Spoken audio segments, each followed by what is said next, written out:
What's going on, everybody? Welcome back to another day, another episode of the Daily Grind. I'm your host, 30 and Still Gaming, or I guess 30 NSG. And on today's show, we're going to be talking about Force Gaming has played 100 hours of Path of Exile, so he gives his review of that. We're also going to talk about former Starfield dev surprised by the number of load screens.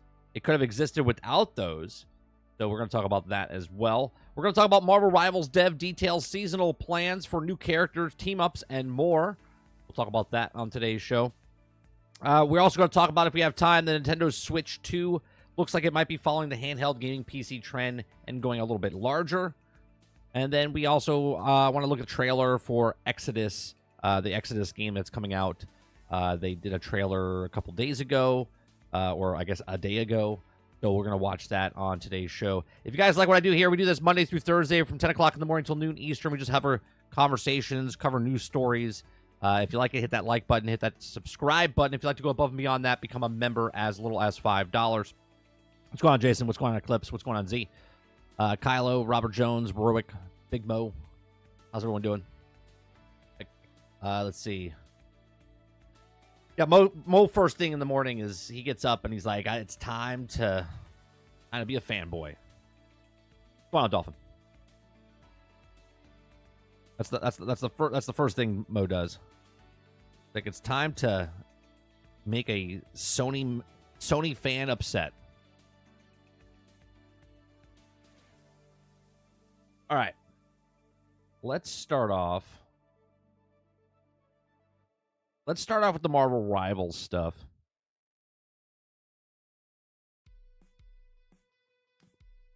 Let's start off with the...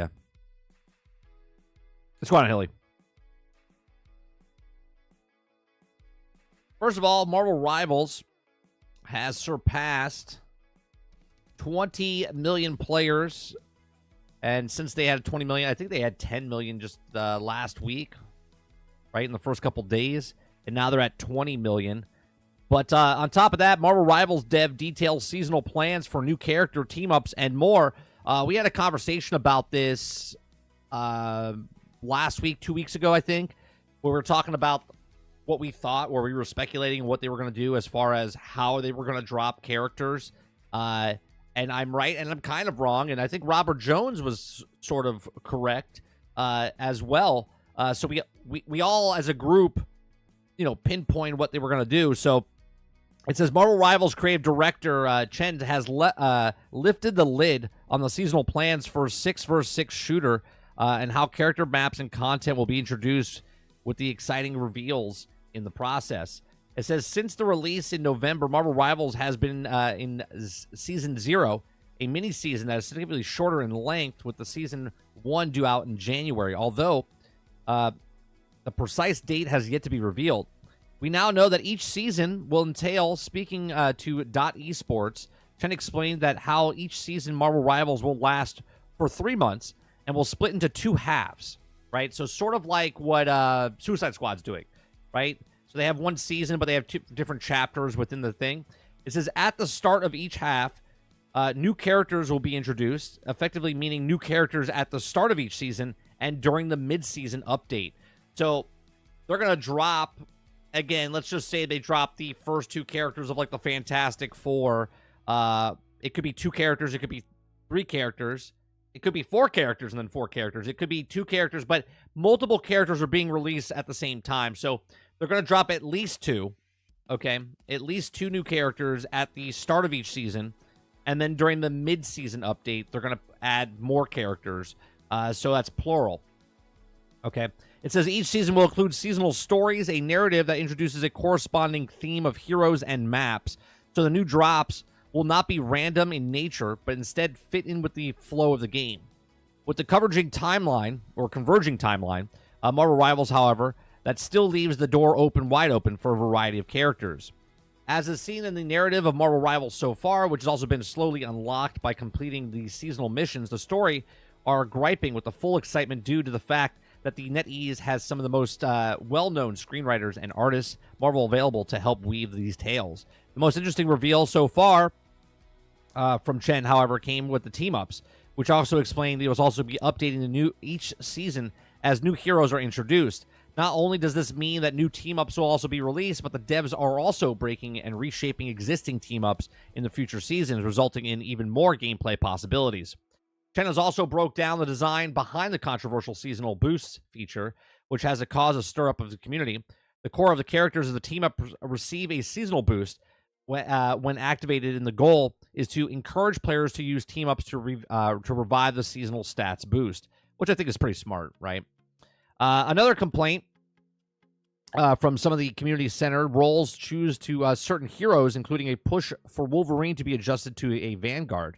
But there's also currently no plans to switch up existing heroes. Instead, the focus is balancing them based on their current roles and gameplay. I just thought about something, right? So, because of the converging timelines that they have, if you guys saw Wolverine and Deadpool, or Deadpool and Wolverine, and you saw the different Wolverines that he was going to, how they was, it was Wolverine, but there was different Wolverines. Now, obviously in the game, there's Wolverine, and you can go up against Wolverine, which technically is a different Wolverine or a different Magneto or whatever. But I just thought about it.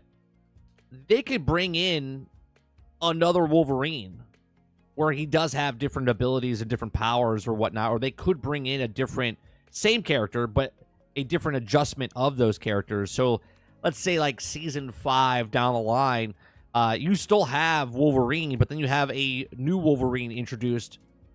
That could be interesting if they did stuff like that. Now, I'm not saying they're doing that. I'm just saying that would be interesting if they did that. The community requests are more Vanguard and strategists has been heard. However, Chen confirmed that the team is looking to balance the roles through character updates in future seasons, and the Marvel has a ton of awesome characters to consider. We also asked whether or not there's also possibilities of enhanced skins to introduce for characters that share a lot of similarities which the game like Marvel Heroes have used in the past, introducing Wiccan as a skin for Scarlet Witch, and Beta Ray for Bill and Thor, and Kate Bishop for Hawkeye. Although the door isn't shut entirely, there's still a lot to discuss about the rules and boundaries for the skin design, and right now the team is exploring possibilities. So even that, with the skin designs, you can bring in another Thor, but it's just a skin change, right? So that could be interesting as well, right? So you could bring in the Mighty Thor, you could bring in She-Hulk, you could bring in, even though it is Hulk, you could play as She-Hulk with the same ability type of stuff. Be very interesting to see what they do, but I think the biggest takeaway here is that there's going to be multiple characters coming out each season, okay? Each season, and when they come out each season, it's going to be minimum 2. So the next season that starts season 1, there could be 2 characters, maybe 3, maybe 4, dropping in the beginning of the season, and then minimum 2 in the mid-season as well. So I think this is pretty cool. At least we know now that there's actually multiple characters coming out each season, which I think is a win, by the way, which I think is a win. These are my thoughts. Let me know yours in the comment section down below. Please make sure you share, like, subscribe, and if you like what I do here, check out some of our other videos. Thanks for watching. Yeah, I think it'd be cool. I mean, obviously there's different skins, as you're saying, like the Bone Claw one. You know, even if they use, you know, X-23, where it's still Wolverine, but if you want to play as the girl Wolverine, you can. If you wanted to play as She-Hulk, you could. I don't think there's any problems with that. I also don't think they should charge for those skins, though. You know what I'm saying? Like, if there's no difference and you want a different skin, but someone wants to play as Thor, but they want to play as female Thor, or they want to play as She-Hulk, but there's no difference, they're just selling, they're just putting that, they should give that alternate skin. So, like, if you highlighted Hulk, and again, I'm just making shit up right now. Obviously, they can do what they want. But when you pick your character, like if you highlighted over Hulk, you could say, hey, do I want to be She-Hulk or Hulk? Or if I go over to, Scarlet Witch, if I want to make Wiccan or Scarlet Witch, or, you know what I mean? Like those type of changes I think would be cool, because it doesn't really give you more characters, but it gives fans more outlets to be like, you know what? I don't want to be Wolverine, but I would like to be X-23. Right? I don't want to be Wanda, but I would like to be Wiccan, right? Even though Wiccan technically has got different powers and whatnot. But that would be interesting. That would be interesting. Wouldn't that change the hitbox? She-Hulk, Jane as Thor? Not really. I mean, sure. But what I'm saying is they could redesign the characters to be... There is that one She-Hulk al dente. Let me remember this She-Hulk. I'm not saying they're doing this, but what I'm saying is remember this She-Hulk they did? This one was terrible. Let me see if I can find it. Where was that one? A couple years ago.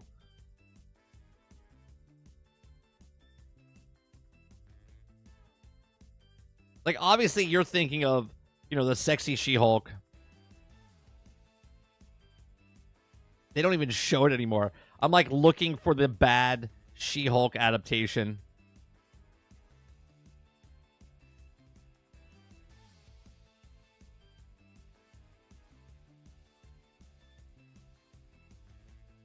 I mean, here, even if they did something like this,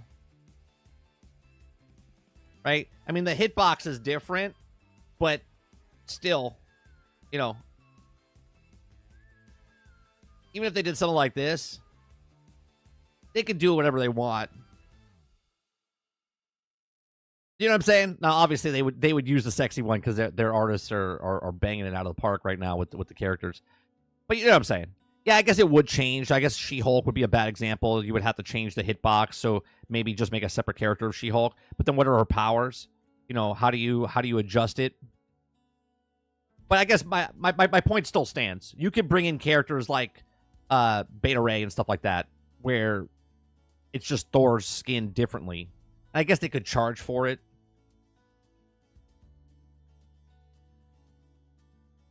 Just give Hulk long hair. Yeah.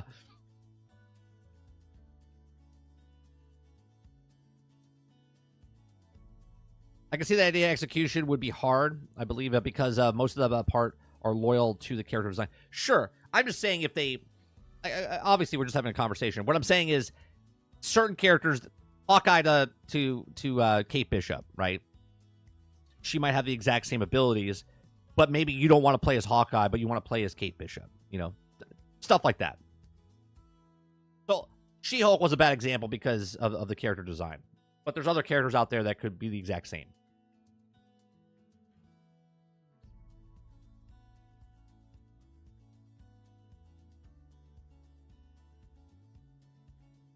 I still think it's cool, though, that they're bringing out 2, at least minimum 2. Again, I think... I know we were talking a couple weeks ago. Rebsy says maybe like 12 all year. I'm still thinking... I don't even think he said 12. I think it was less than that. But I think each season, they're doing minimum 4. So 2 and 2. I still don't like that. Because, again, if it's just 2 characters... everyone's going to try to use those characters right away. If you give more characters in the beginning of each season, so like 4 and 4, so you're giving out 8 characters. Now think about this. Again, I'm just speculating, just saying certain things. Go on, heck. If they give 4 characters for the beginning of the season, 4 characters, maybe it's 3 and 3, so it's like 6 characters total for each season. That would be, 18 to 24 characters by the end of the year, on top of what we already have. And if the game lasts 2 years, 3 years, something like that, I mean, there's plenty of characters they can give, right? Plenty of characters that they can give. They can add, just in the next season alone, they could add the rest of the Guardians of the Galaxies, right? Characters, Gamora and Drax. They can add those. That's 2. Then they can add all 4 of the Fantastic Four. That's 6 right there, right? Then they can add some of the X-Men characters like Gambit or Juggernaut or Beast or Jubilee, whatever, right? They can add all of these characters as well. There's so many characters they can add. The more the merrier, in my opinion. And I think the team-up things is actually pretty cool as well. The team-up things where they, not only do they change the team-up or add someone else to the team-up thing, but they also change the team-ups.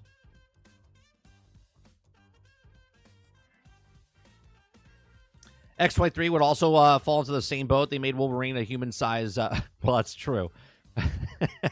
Because of the design, though, of him, right? But again, they could bring in another Wolverine. right? Not every Wolverine is the same in every alteration or every timeline. So they could give us the same characters again, but just in a different way.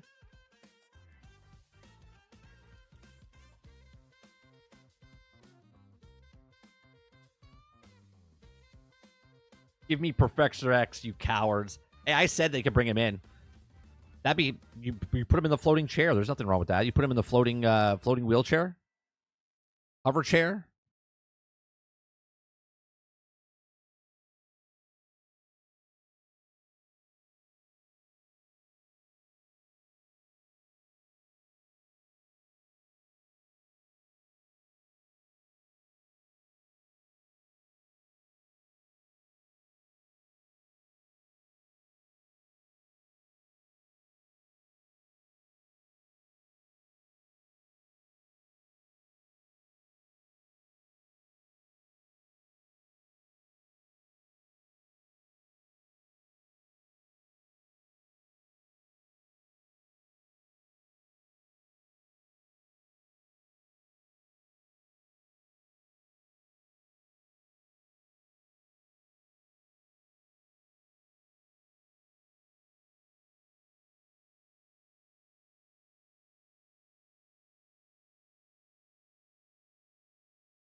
I'll take ridiculous characters as well.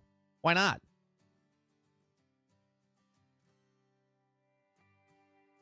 Right, Professor X could break your mind and have you live out the rest of your days drooling. That's right.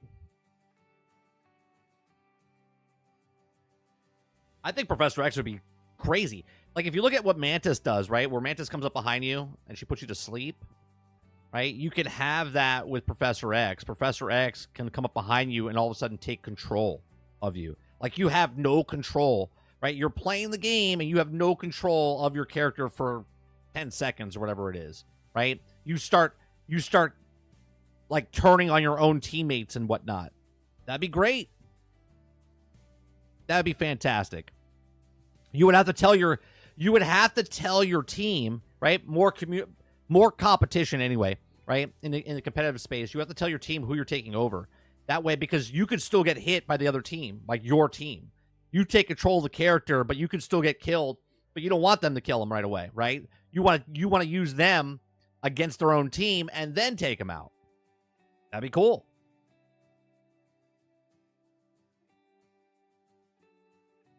Right? Green Goblin with the pumpkin bombs? Fantastic. Nova would be cool, yeah. All the works of the characters, Heron, are fictional, problem solved, likely already, right, in the EULA. Clip says, I mean, look what they did to Logan. He goes mental pretty much every time he has an episode. He almost kills everyone. I like to have Bishop, another gunner. Would be cool. Right, you can bring in Bishop. You can bring in Cable.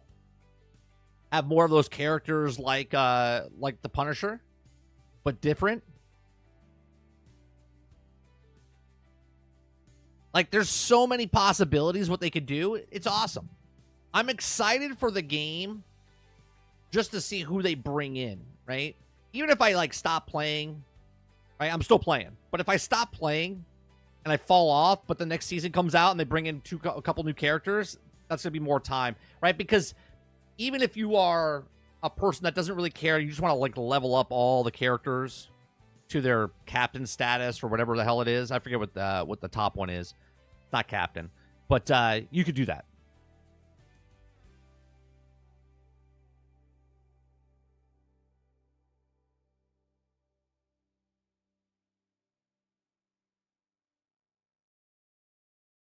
Well, Red Hulk would be a good example, Kylo. If they wanted to bring in Red Hulk, but they just made it a skin, a different variation of Hulk, that would be good. Instead of saying She-Hulk that I did before, Red Hulk would be good.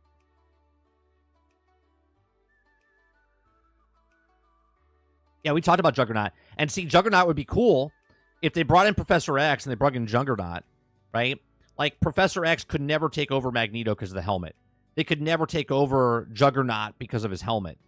Right? Stuff like that would be awesome, right? There's that rock, paper, scissor moment type of thing where Professor X is on the team, but now Magneto and Juggernaut are on the other team, so 2 of the 4 characters he can't take over.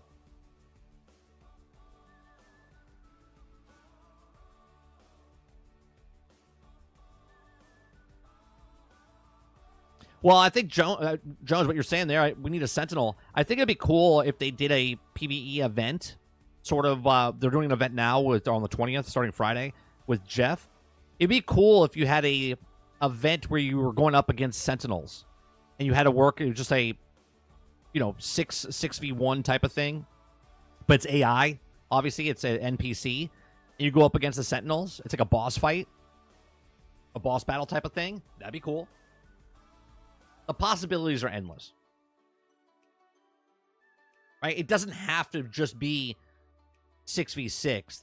They could bring in something where you're going up against a Sentinel and it's 6v versus the PvE type of content where it's just a seasonal event or whatever it is. That'd be cool. Like, imagine fighting Galactus.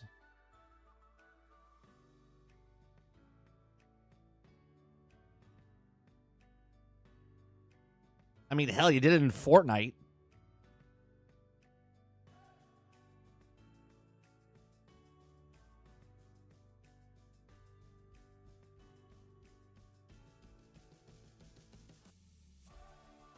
All right, we got the Nintendo Switch news here. So Nintendo Switch, at least in America,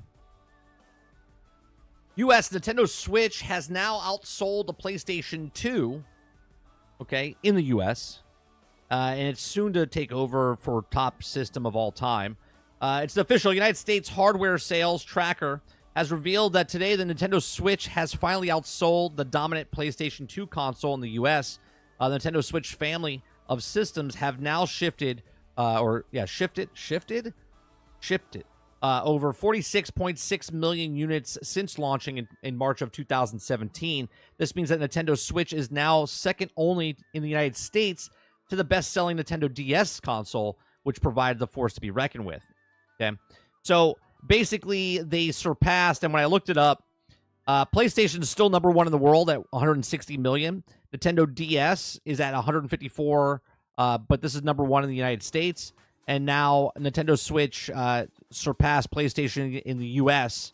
as far as the highest, but Nintendo Switch is closing in. There's still 16. I think they've actually surpassed 150 million, if I'm not mistaken. This has not been updated in a bit, but that's pretty cool.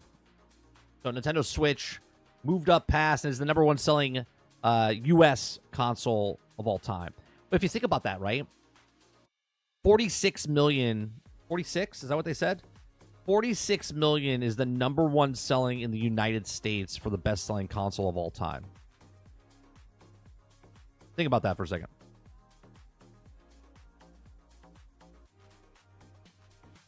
$46 million in the United States.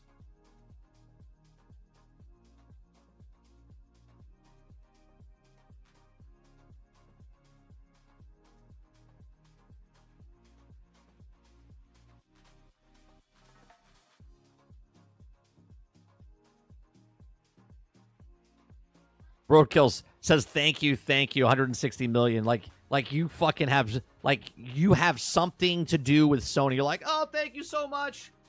You were literally just a customer. They don't even know who you are, Roadkill.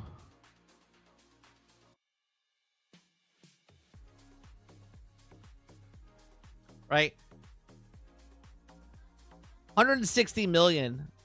But number one in the U.S. is 46 million. So there's 100 million people outside of the United States. That is what gave the 146. Okay, 46 million of this 146 million is just, and that's the number one selling console of all time. So not many people in the United States playing PlayStation, right? Not many people playing PlayStation of this 160 mil. Robert Jones says Roadkill has many, many stocks. Many, many stocks.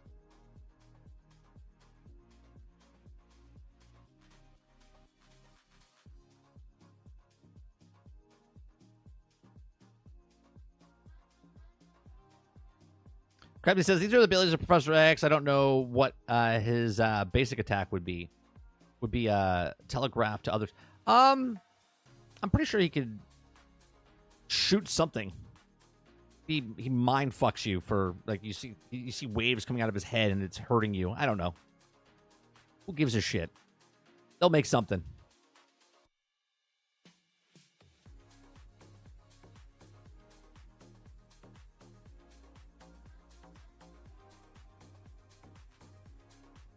Dustin says Switch 2 3D printed model looks realistic from the YouTubers I watched. Yeah, I saw that today, this morning, Dustin. I watched a guy with the 3D printed, the case company sent him, and what the actual, like, specs are of the system itself.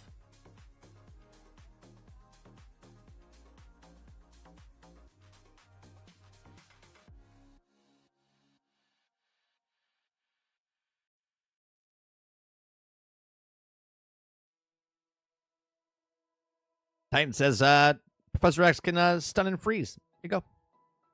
There you go. He'll run you over with the wheelchair. That's his dash maneuver.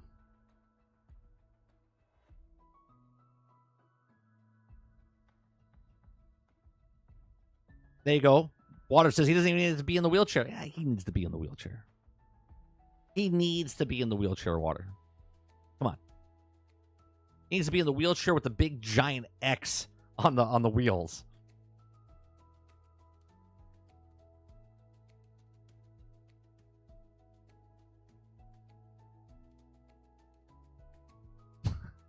Professor X, he mind fucks you, slap it on a t-shirt. I mean, all you have to do is this. It says mind fuck. That's it.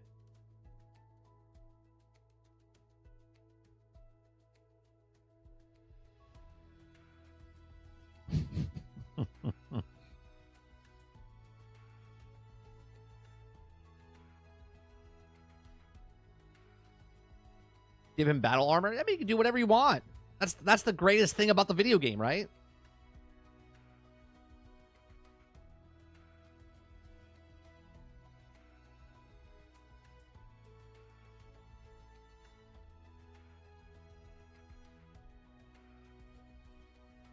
So it says here, Nintendo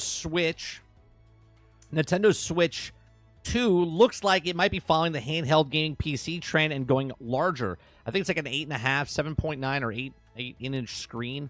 It says D-Brand, a manufacturer known to be producing cases for all sorts of electronic devices, such as the 360-degree render of the case of the Nintendo Switch 2, which looks like it rendered in the new console inside, which also pre-release renders from the third-party manufacturer could be a pinch of salt, right? Don't think of this as the actual console. This is potentially what the console could look like. Spoken by the potential dimensions of Nintendo's upcoming handheld, it's looking like a chunky boy, at least compared to the previous model. Speaking to Verge, D-Brand head honcho Adam, I don't know how to pronounce that last name, said that the Switch 2 measures at 270 millimeters wide, 116 millimeters tall, and 14 millimeters thick, with the console portion taking up 200 millimeters of the width. Based on the 3D scan of the real hardware, that also makes significantly larger overall than the Switch OLED, which measures in at 242 millimeters times 102 millimeters times 13.9 millimeters. That's still 28 millimeters smaller width-wise than the Steam Deck, and 29 millimeters less than the substantial Lenovo controllers attached. That being said, it's also a wager that the Nintendo's engineers may have taken a look at the ever-growing handheld gaming PC market, both in available models and unit size. This has also seen a handheld seem to be a little issues to buyers and decide to take advantage of the fact.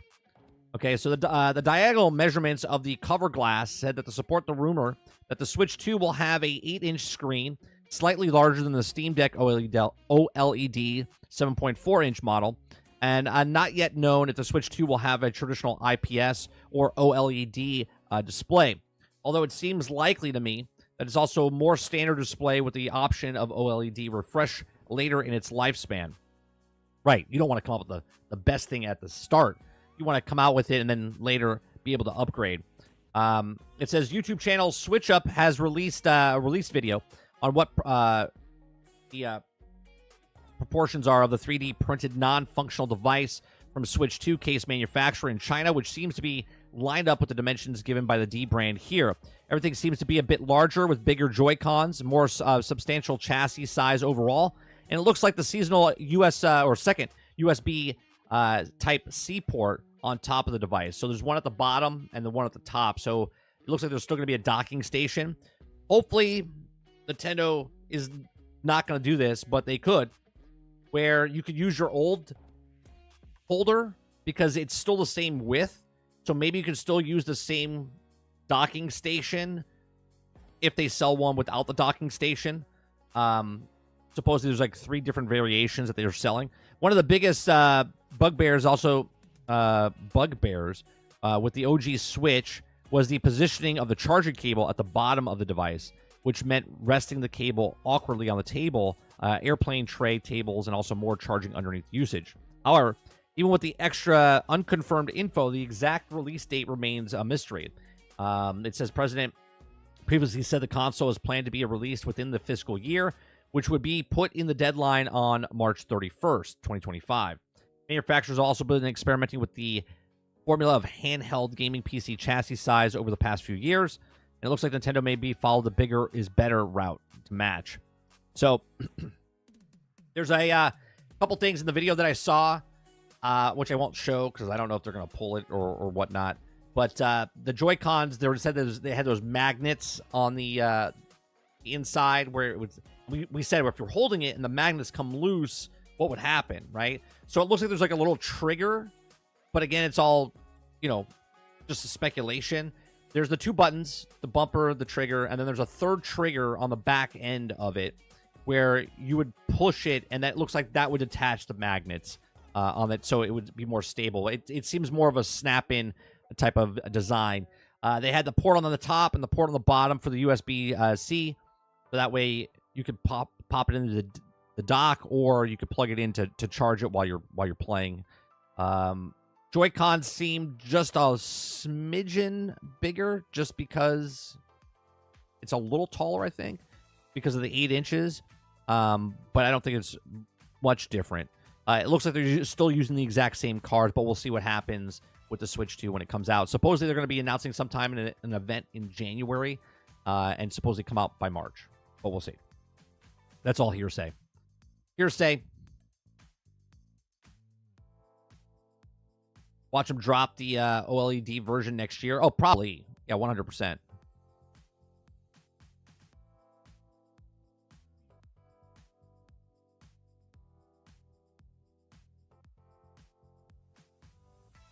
Hopefully they switch the analog manufacturers too. Actually, one of the guys said in the video, he says that the triggers will probably be still the digital, not the analog ones. So we'll see.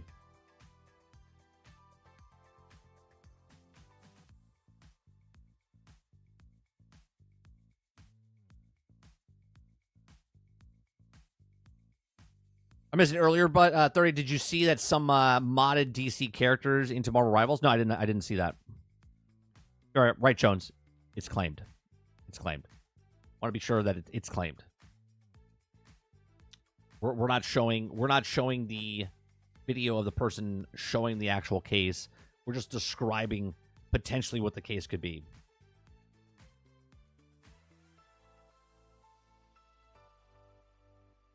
X says they won't switch. They get them too cheap. You mean the Joy-Cons, though? You're talking about the analog, the digital thing? Yeah, they're making money off of each Switch.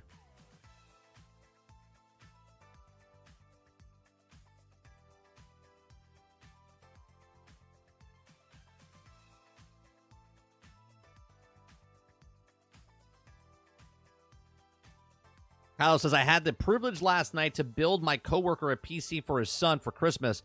That's one lucky kid. What's he got in it? I wish the Switch Joy-Cons were just a little bit bigger.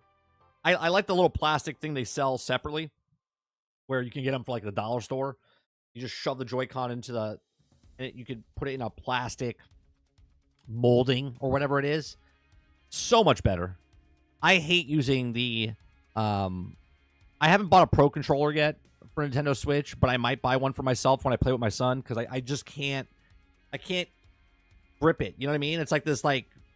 You're doing like a crab maneuver to try to play it with your large hands.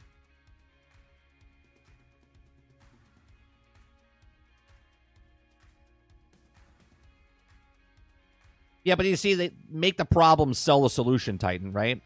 Switch having small Joy-Cons is an L. Room for improvement in Switch 2. They can make them small because majority of the people playing the game are going to be kids. And the solution is selling you a Pro Controller or selling you something of a device, the peripherals, to make it better for you. Or it says, Joy-Cons hurt to use. Yeah, literally my hand cramps up when we play it for too long. The best is when you're just using the Joy-Cons and you separate them from the actual console and have two in your hand. And you're just like relaxing on the couch, and you're not in this form, right? You're not in this form. You're literally just have one in each hand. It's the most relaxing thing that you could have for the Switch, right? Where you have it one in each hand, your hands are farther apart. It's so nice. I almost prefer that. Like, if you guys have ever played any kind of Meta Quest or anything like that with the two controllers in your hand, I like this, obviously, with the controller, right? This is like the standard of everything. But if you could separate the controller and have one in each hand and just kind of relax more while you're playing, that to me is a better controller design. Robert Jones says it's a fucking racket. Of course.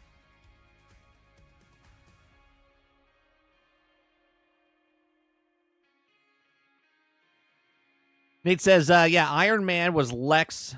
Winter Soldier was Peacemaker. Magic was Wonder Woman. Jeff the Shark was Superman. I would like to see that. Can we... Let me see if I can find that. We don't actually know if they're larger or not, Titan.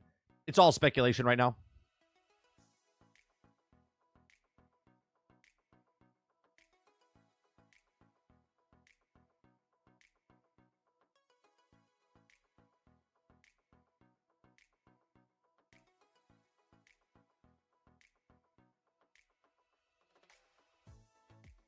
All right, I'm not going to put any sound on this. I'm just going to put this on here and talk over it while we look at it. Nate brought it up. Said Iron Man was Lex, Winter Soldier was Peacemaker, Magic was Wonder Woman. So we have, it looks like Shazam was inside there. World's first mods for Marvel Rivals. I'll post a link in the description down below for this afterwards. Here, we'll fast forward a little bit. You got Batman, which is Moon Knight. Moon Knight is Batman. Actually looks pretty good. You got Aquaman as Namor. I mean, DC, get on this. Get on this. If they're not working on this right now, they should be. Magic is Wonder Woman. Come on. This is good. Magic is Wonder Woman.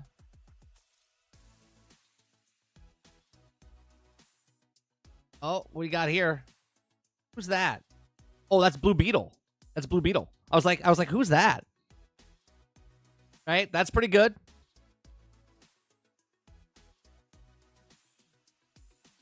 Harley as Black Widow. I mean, that's good. That's pretty fucking good.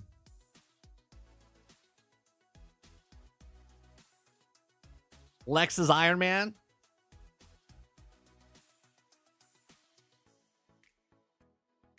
Leave it to the fans. Okay? Leave it to the fans to make something here. The industry will take 4 years. And someone's like, "Yeah, I'm just gonna play it." Oh yeah, there you go. Doctor Strange is I forget his name. What the fuck is this? Oh, that's the Fate. Dr. Fate. Thank you. That's abysmal. I don't know what that is. The fuck are we doing here with the Jeff the Land Shark? That is terrible. What is that?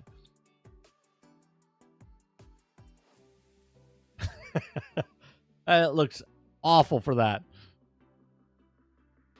I mean, it's true. It looks like one. There you go. Who else they got? Oh yeah, Green Arrow. Come on. That's a bad one, but I like it. Got Shazam. Okay.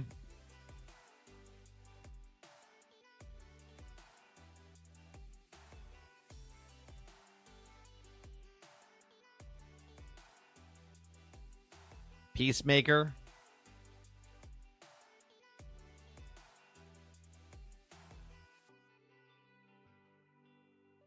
Pretty good. I mean, these people had barely any time. You know what I mean? Very little time.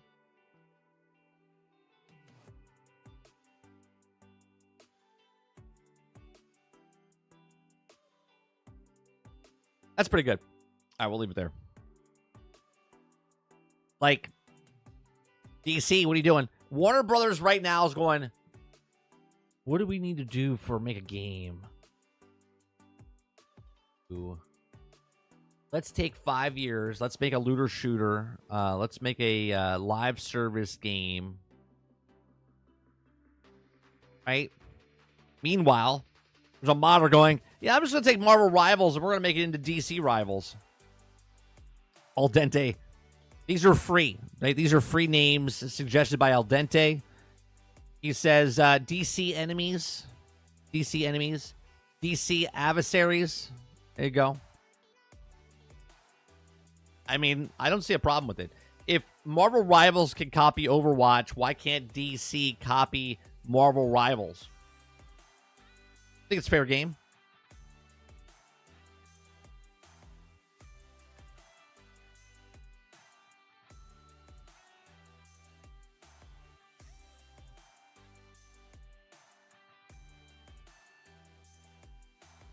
DC reskins. I mean, they have multiverses, and I still think they're not coming out with enough people fast enough in multiverses. Again, multiverses, I said this when it first came out, as many heroes as possible across all the IPs. Where the fuck is the Harry Potter IPs? Where's the Game of Thrones IPs? Where's all the IPs that you can throw into that game? They refuse to do it. So like, we got Batman. We got Superman. We got Wonder Woman. You could throw in so many characters into multiverses, and yet they don't do it.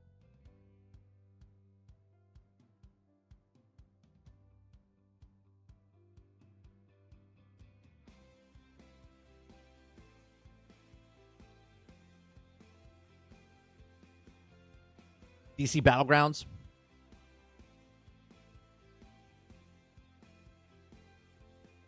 Papa says, shh.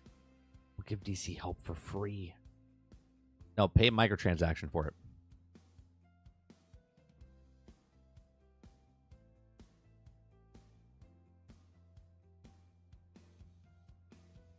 Eclipse says, I just don't know. I don't like DC competing. They try to do that with League of Legends, and they lost horribly. I bet no one remembers the name of that MOBA. Yeah, I don't even remember what the MOBA was called. James Gunn Hero Battle Playgrounds.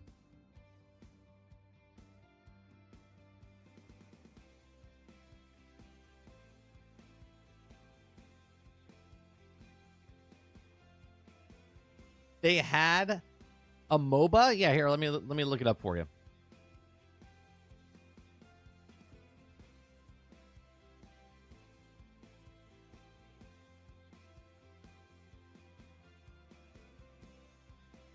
The DC Comics MOBA that lasted only 6 months. Infinite Crisis.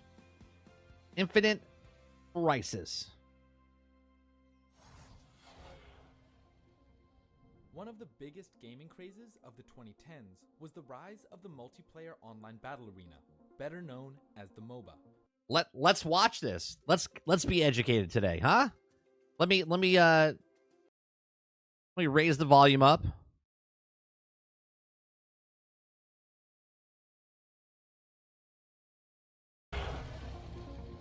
One of the this is how our stream works here, okay?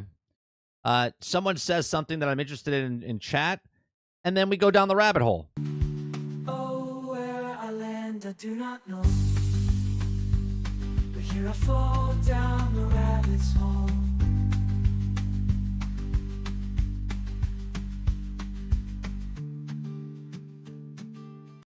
All right, so let's go down the rabbit hole, shall we? The biggest gaming crazes of the 2010s was the rise of the multiplayer online battle arena, better known as the MOBA. The genre incorporated teamwork, RPG progression, and a seemingly infinite skill ceiling, and distilled it into individual 40-minute sessions. In the early to mid-2010s, countless publishers saw the potential in MOBAs and tried to cash in on an increasingly popular genre. One of these publishers was Warner Brothers Entertainment, who thought Warner Brothers doesn't have an original bone in their body. They really don't. They're struggling. They're struggling. They're like, oh, what do we make? Let's do this. No, let's change it halfway through. that the MOBA would be the perfect place for one of the most iconic cinematic franchises.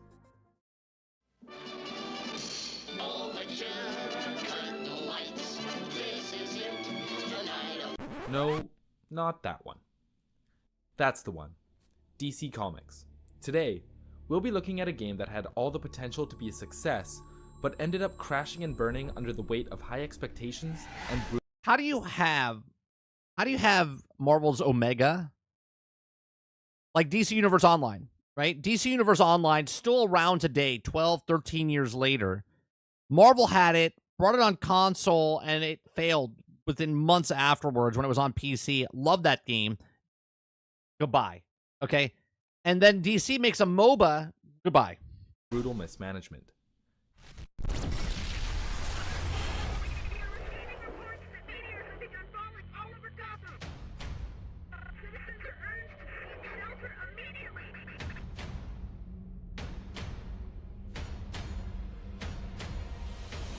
This is Infinite Crisis.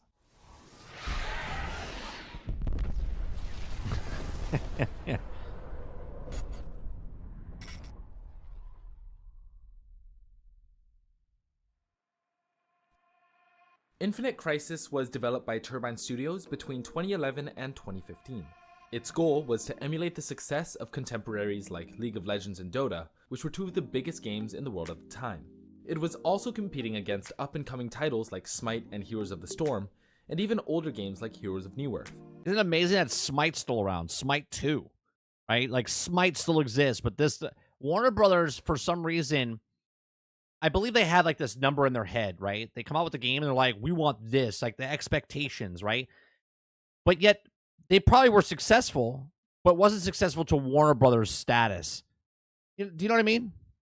In such a saturated market, the big question was obvious. How does one separate themselves from the pack? The answer, for most, lay in the rich DC universe.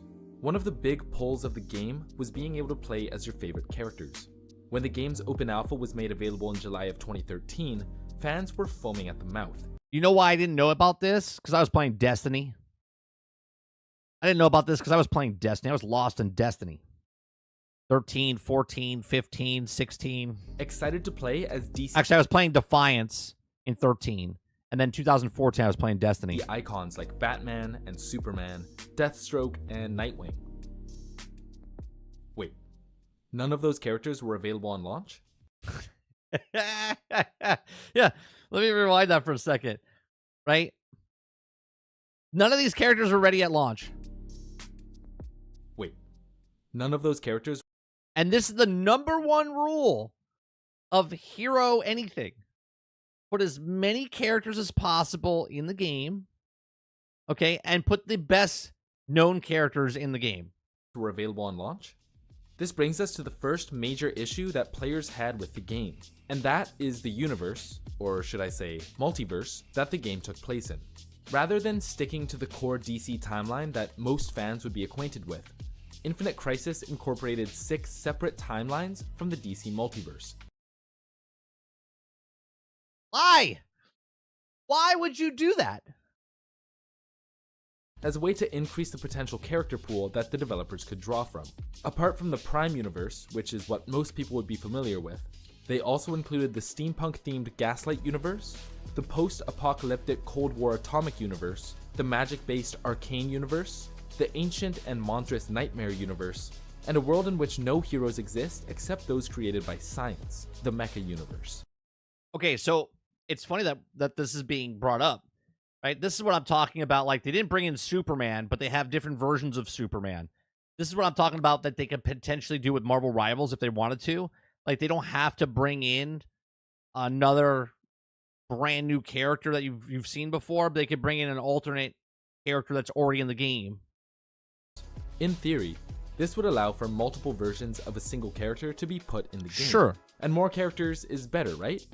But you're not charging for these characters, by the way. All the characters in Marvel Rivals are free.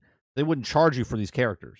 Unfortunately, the multiverse turned out to be one of the biggest complaints from fans and players. On top of this, when players were first able to get into the game, characters like Deathstroke and Nightwing were notoriously omitted from the roster. Batman only had multiverse variations available to play, because they want you to buy the characters that you want to play. And Superman wasn't even put into the game until a year after the closed beta started. What retarded person did this? What retarded person said, you know what, we should not put Superman in the game? Like, Batman and Superman are the two most well-known DC characters in the universe, not even in the world. Like, what are we talking about? While the multiverse characters might have been a great addition for hardcore fans, it did little for casual gamers who didn't follow the comics religiously, and would have no idea why Joker was wearing a butcher's outfit. The omission of these DC staples in favor of multiverse versions of existing characters was simply baffling. But still. It's still baffling, and the game's gone by a decade. I didn't even know it existed, and I'm looking at this going, why would you make this choice? While Turbine's character choices were questionable at best, Infinite Crisis still had a lot of pull due to its association with the DC universe. Of course! And that alone would keep the hype train chugging. Of course, the IP, the DC IP, the Marvel IP, the Transformers, the Star Wars, all of these IPs are very, very multi-million, billion-dollar IPs.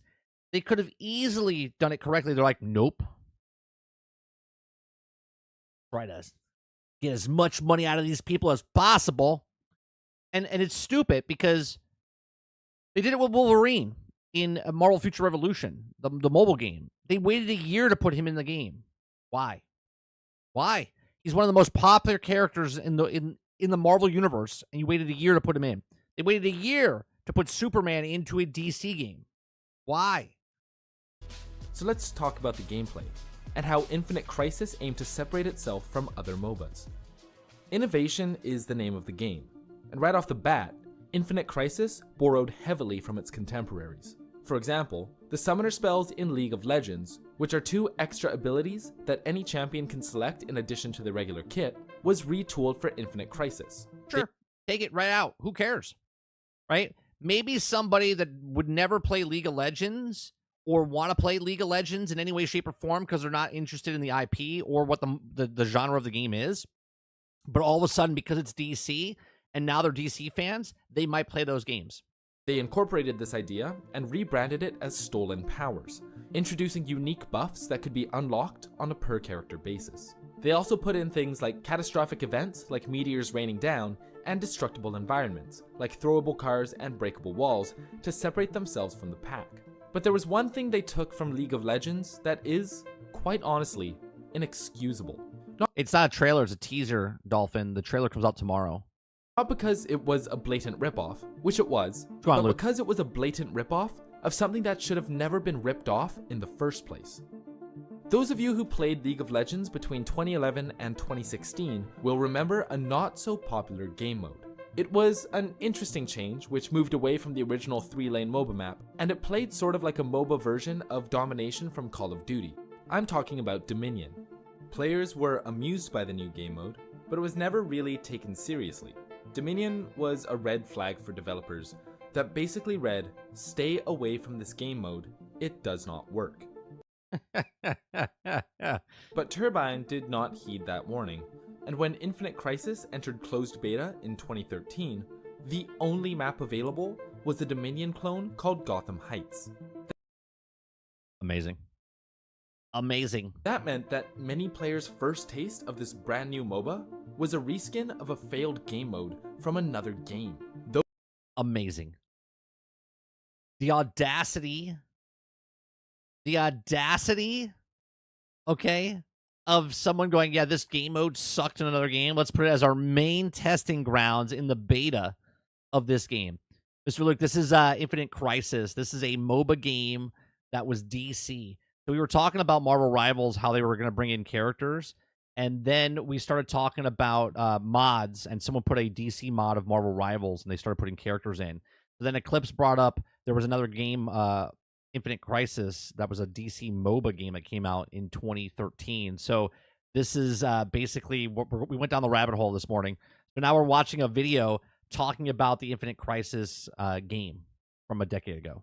Those who were expecting a proper MOBA experience were certainly surprised, and right off the bat, players were uncertain about the direction that Infinite Crisis was headed.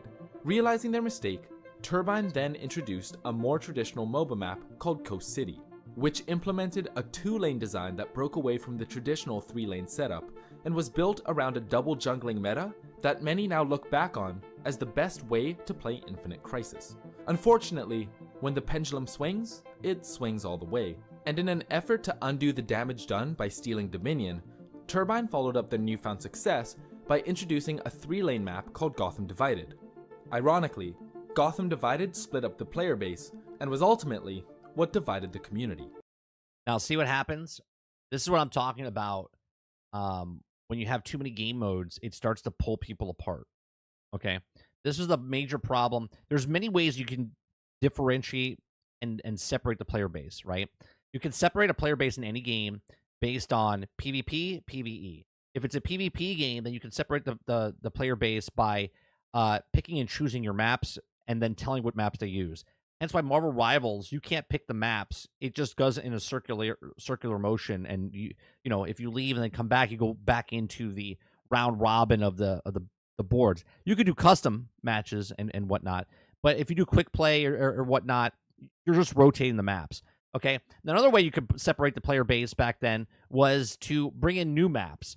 So what would happen is in Battlefield or Call of Duty or any other those types of games, you would separate the player base because not only did you have 8 maps, but now you brought in 4 new maps. And then everyone would just play the 4 new maps because they were done playing the 8 maps they played nonstop for the last 13 months, and they wanted to play the new maps.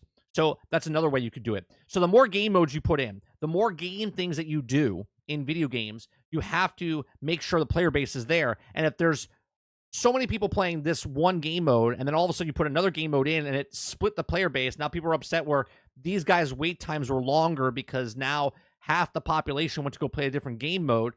That's an issue.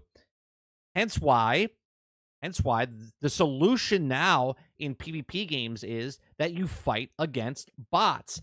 This is why Fortnite and all these other companies are using bots in their games, because the player base is so spread thin throughout all their different game modes. Like in Fortnite, you can play this, you can play the custom matches, you can go play this game mode or that game mode or the 5v5 or the whatever it is. They have to put bots inside the game to make you feel like it's not empty. And that's the difference. Turbine's reasoning for introducing a 3rd map, despite having an awesome 2-lane map? Well, that brings us to our 3rd strike, which was Turbine's short-sighted focus on esports. This is perfect. This is exactly what I said I hope that Marvel Rivals doesn't do. Don't worry about competitive and making, like, you could have tournaments and stuff like that, but don't try to put the cart before the horse. Don't try to make Marvel Rivals into the Overwatch of a Major League Gaming and stuff like that. Like, don't do it. Most players were attracted to Infinite Crisis not because they wanted huge tournaments or professional leagues. They simply liked the idea of playing as their favorite characters in a popular genre. By putting all their eggs into the esports basket, the game sacrificed fun for the sake of competition. Yes. And this is why Marvel Rivals should not do what these guys have done. Marvel Rivals should be fun, right? We had a conversation yesterday about people complaining about, oh, people should take it more competitively and compete. It's a quick match. If you want to compete, go to competitive, okay? Do not turn this game into a sweat fest for everybody because people just want to have fun in a game. Let's rewind this for a second. Into the esports basket, the game sacrificed fun for the sake of competition. Right. Sacrifice fun for competition. Video games are supposed to be fun, okay? Obviously, this should be a record of what not to do for all IPs that are owned by major corporations that could be good, but they refuse to make them good because they have, scummy business practices on the side of their mind. Which alienated many of its players. They quickly pushed the creation of a ranked ladder, resulting in a notoriously toxic competitive scene. All right. It's already happening in Marvel Rivals. If you're not playing competitive, then you shouldn't play the game, is what Travis said yesterday that his friend said. Okay? You're playing quick match. It's supposed to be fun. It's supposed to be fun. If you want to be competitive, go play competitive. We'll admit it. We've been hard on Turbine thus far, and while there were some questionable decisions made during development, the game's premature death can be partially attributed to its publisher, Warner Brothers. With comic books, TV deals, movies, and tons of other media at their disposal, getting the word out about a new game should have been easy. They had shows like Arrow. Warner Brothers is like... Here's an analogy for you. Warner Brothers is like the guy who has a smoking hot wife, girlfriend, lover, whatever, and treats them like absolute shit. Okay? Like, has the perfect person in their life, and yet they ignore them and hate them in every way, shape, or form because they don't know what they have. They don't know what they have. Warner Brothers has this IP, and they don't know what to do with it. They're just lost. Okay? They could be making bangers after bangers after bangers, and instead we get Suicide Squad. Instead, we get Gotham Knights, and I like Gotham Knights. I thought Gotham Knights was great, but they made that into a live service game and then ripped it out to make the game what it was. Like, Warner Brothers should not be... They don't deserve this IP. They don't. They don't deserve the IP of DC. They need to give it to somebody that actually gives a shit and knows what they have. The Flash, and Supergirl, which were all at the height of their popularity in the early to mid-2010s, Warner Brothers had more than enough resources to simply throw money at their upcoming game. Unfortunately, most of the advertising for Infinite Crisis could only be found at gaming expos and in the back pages of comic books, meaning that most The back pages of comic books. of the public didn't even know that a DC MOBA was in the works. We are 12 years later. I didn't even know it existed. And when Warner Brothers saw that the game was floundering in beta, they made some cuts for the sake of strategic alignment. Massive layoffs in October of 2014 left a skeleton crew running the ship leading up to its release. When the game was finally released on March 26, 2015, I was 6 months into Destiny. Didn't even know this thing existed. months after its release, on August 14, 2015, development was shut down, and the game was forever abandoned. The only way to experience this game is to watch old footage on YouTube and imagine what could have been. If only we were living in a different universe. Well, that's a playbook on how not to release a game, how not to develop a game, and what not to do when making a game. Defeated.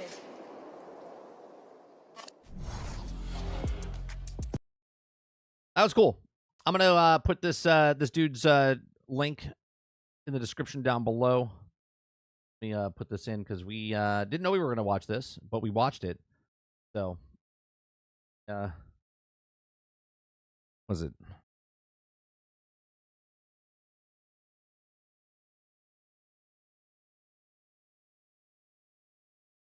Got his link in the description. If you want to go watch his channel, go give it a like. It's in the description down below. Clip's bringing us something that we didn't even know. How many of you knew that existed? How many of you guys knew that existed? I didn't know.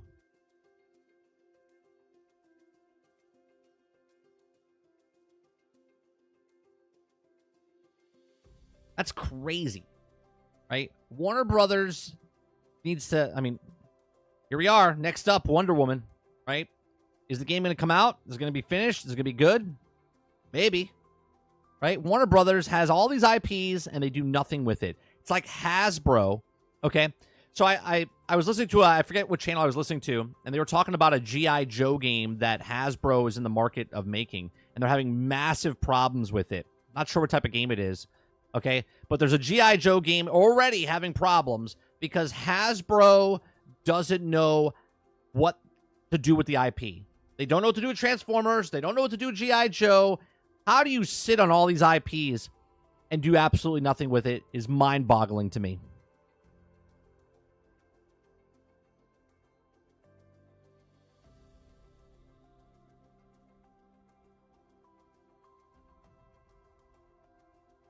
Krebs says the Christmas NFL games this year will be streaming on Netflix. Prepare for buffering.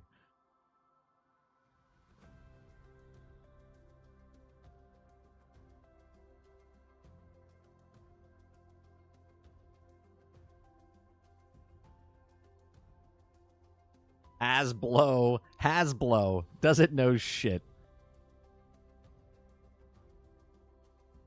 I really enjoyed Marvel's Super War MOBA. I don't even think what year did that come out? I'm not a big MOBA guy, so I wouldn't have played it anyway. I think I played League of Legends for like a day. And that's not saying like 24 hours, like a total day. Like one day I was like, let me try this.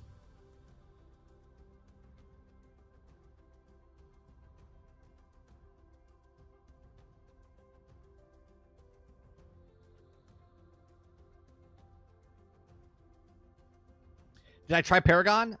You know what? I think I did.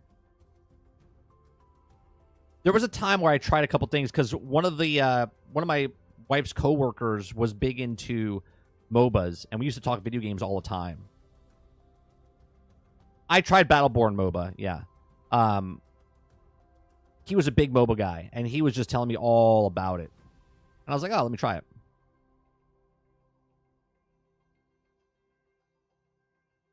Start says, too many suits, not enough balls.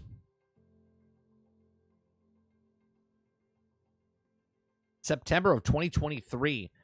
Marvel Super War MOBA. What happened to that? They closed shop there too?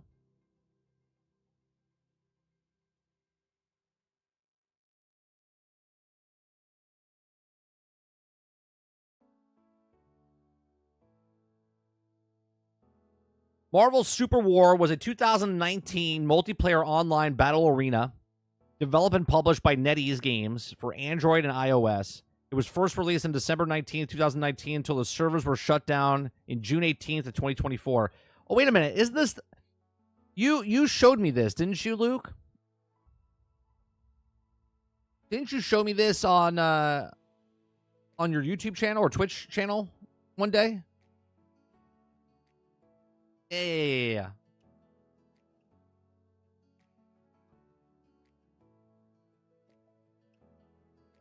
Why is it that Marvel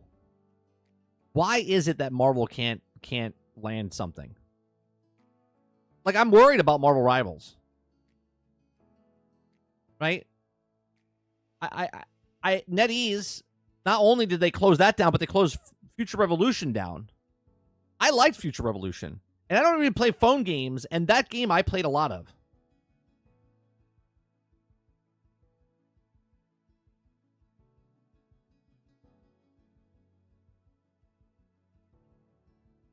Didn't you play that? You also showed me...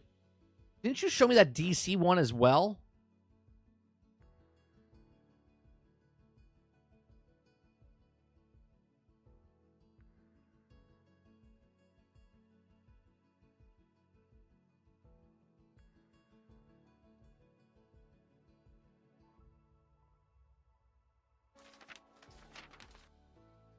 Here, this is another one.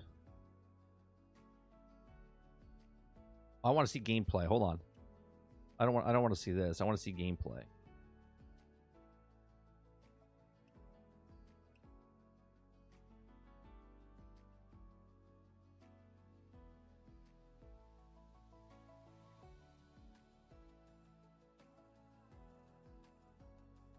How do you not make this game work? How do you not make this IP work? Yeah, I think it was Dark Legions.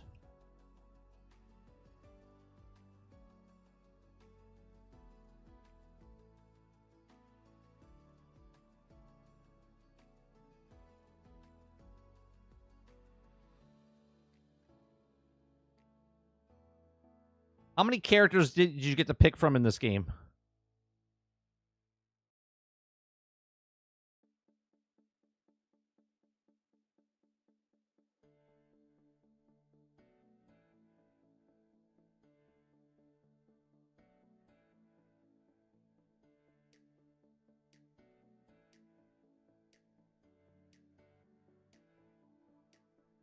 Like, look at the these are good looking cosmetics, man, or not cosmetics, but character designs. Here, we'll put this at two speed.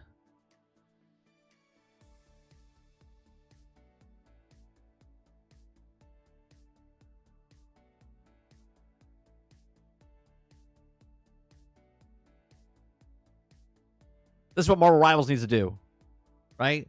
Just take that. Just take it right from here, NetEase, and just move them on over to Marvel Rivals.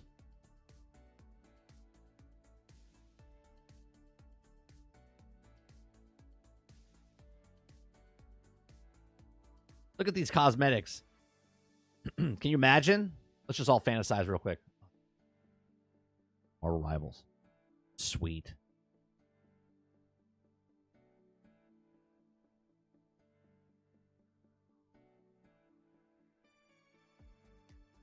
Oh, Shang-Chi. Shang-Chi is basically Iron Fist.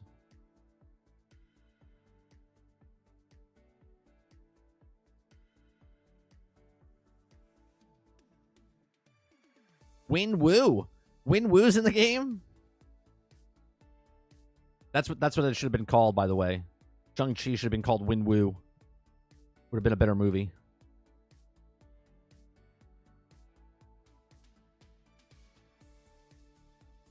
These are great designs.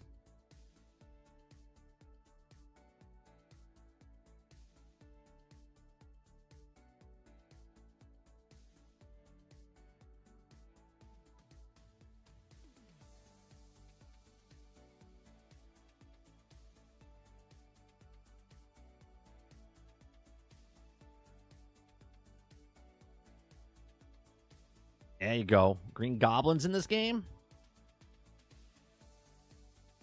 Lucas says, Marvel Heroes will never forget. It still hurts. Thank you much for this $2 super chat. Yeah, it's... There's certain things like that, man. I just don't get it.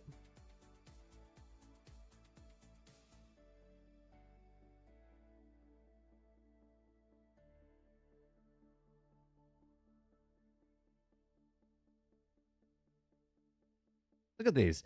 These are characters... 100% you can see these characters in Marvel Rivals. Let's go. Right?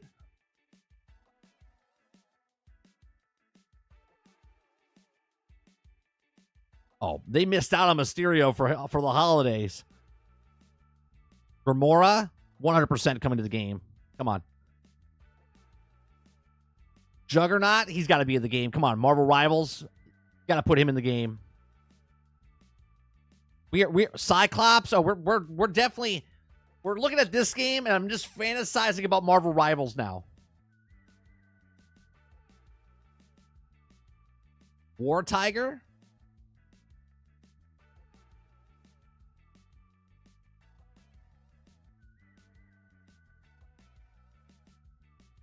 That Squirrel Girl looks pretty good too.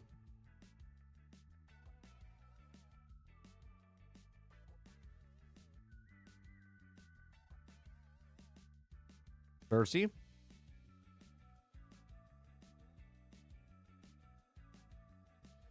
Thanos looks good. Oh, that looks badass. Look at that.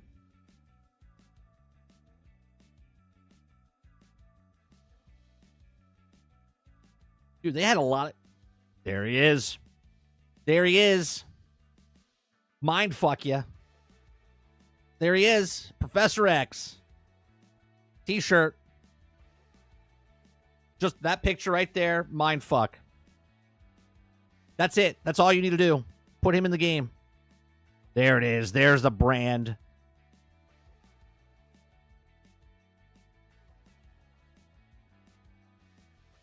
Look at this. Dude, they had some badass... Yeah, dude, NetEase. NetEase is going to just nail it, right? They already have Adam Warlock in the game. Is that Jean? Oh, it's Wasp. Wasp be good. Black Knight. Bro. Can you imagine if they just take all their designs that they had here and just move them over and Marvel Rivals them? You know what I mean? Spruce them up for the Marvel Rivals thing. They nailed these things, man.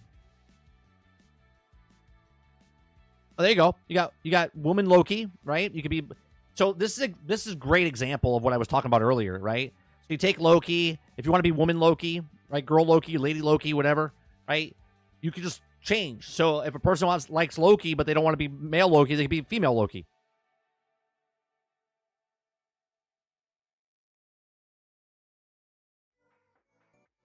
There's Namor. Dude, they have a lot of characters. Yeah. Even got the movie renditions of Captain America and whatnot.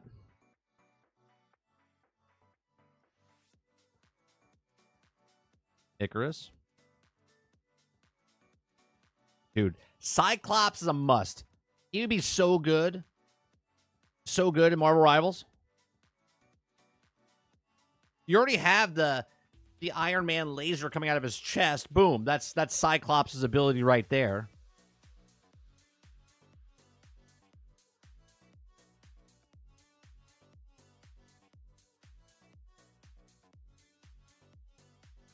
Oh, Ghost Rider? Dude, Ghost Rider would be so good in Marvel Rivals. We are deep down the rabbit hole, guys. We are deep down the rabbit hole. Pixie, I don't even know who that is. I don't know who Pixie is. But I can totally see her coming to the game. Look at that. Black Widow looks good in here.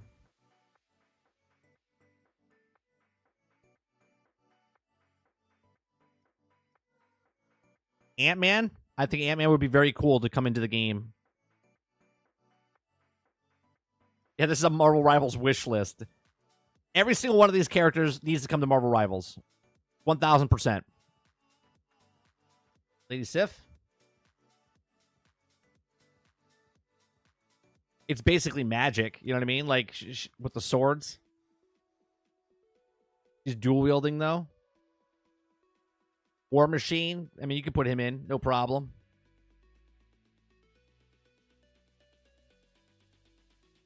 Yeah, this game doesn't exist anymore, I don't think.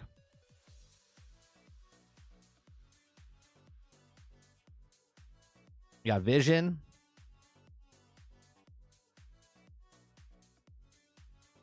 You got Falcon. Falcon would be badass to put him in.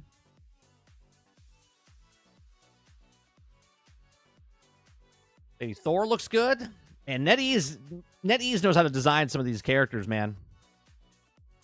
Oh, now this would be interesting to bring Sandman in. Sandman would be really cool to bring into Marvel Rivals.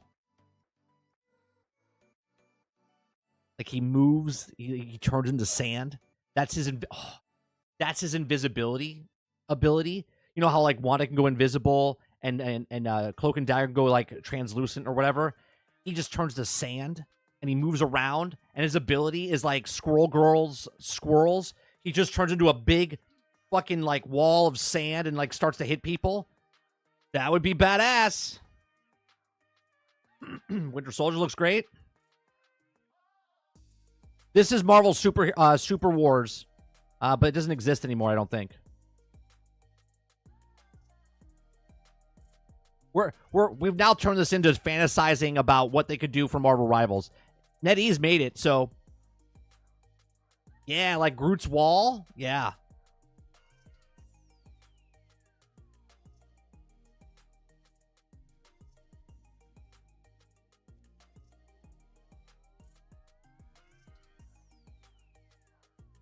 I mean, you can see they've done some stuff. Oh, Beast.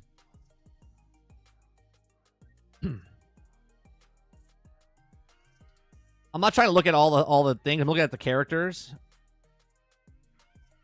I wonder if they time marked it.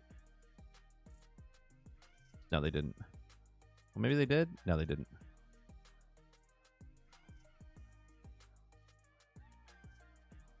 Yeah, Venom looks great.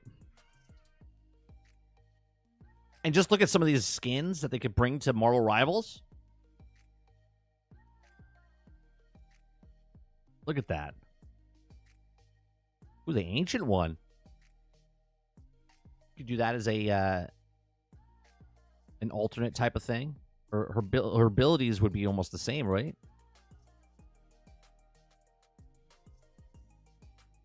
I don't know who Wave is.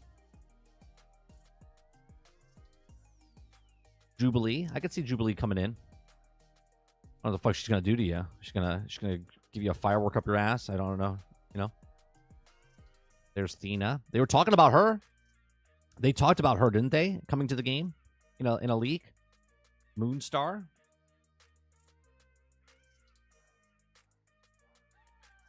And we got Spider-Man.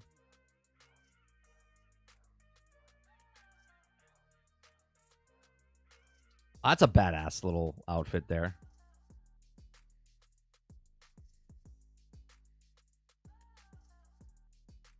Man, they did an awesome job on this.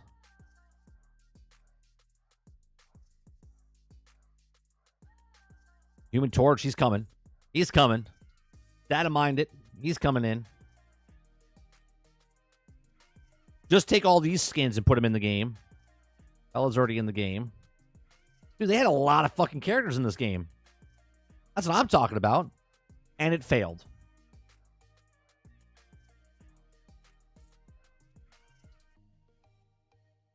Psylocke, oh, she looks good there too.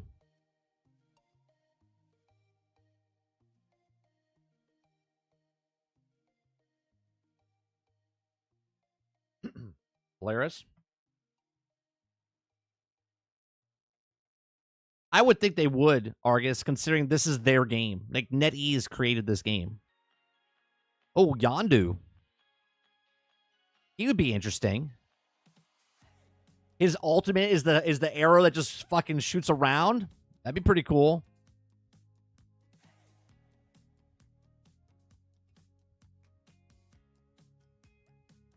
Phoenix.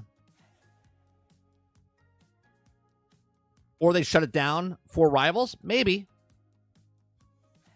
I mean, I'll be honest. If they take all of these and put them into rivals, woo, that's going to be good. That's going to be good. Reed Richards, Mr. Fantastic. He's coming.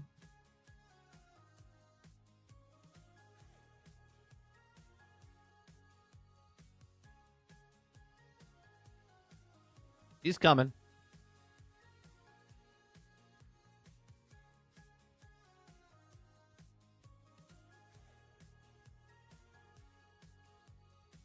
I mean, I'm waiting for that outfit right there. That's what I'm waiting for. I'm waiting for that outfit right there. Not that outfit. I'm waiting for the outfit that... Oh, that'd be cool. That'd be a cool one. Bro. All right.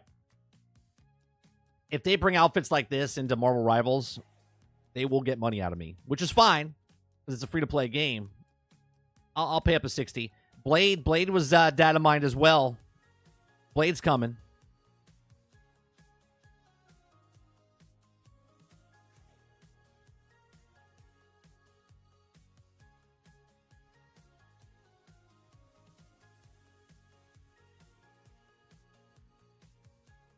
Look at that, man. There's Luna Frost. Dude, they took inspiration from their other game here. 100%. 100%.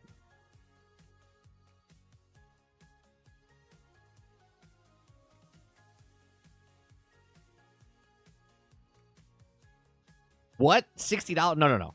I'm not paying $60. I'll get the cosmetics like when they go on sale, but I would definitely buy one. If I'm a Wolverine main, I'm definitely gonna get a Wolverine skin because that's who I'm playing. Looking dagger. $60. I'm not paying $60 for one fucking skin. Are you out of your mind? You lost your fucking mind. I said I want to buy some skin. I didn't say I'm buying a $60 skin.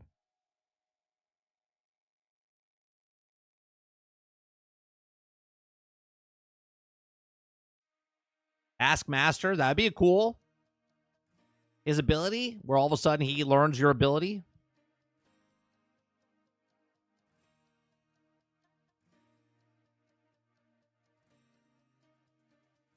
Already got magic.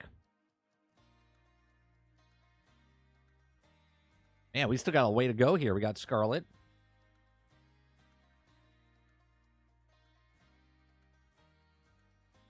How much is too much for classic Wolverine? It shouldn't be more than what they're doing now, and I would wait for it to go on sale, or I would play enough to earn it. I mean, it's going to be around 18. They're going to charge 22, 25. I wouldn't pay 25 though. The fuck is this? I've never seen that before.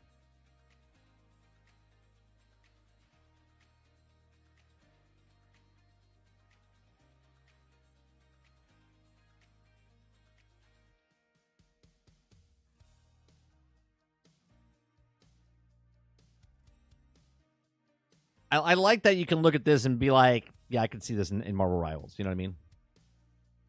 A lot of these characters.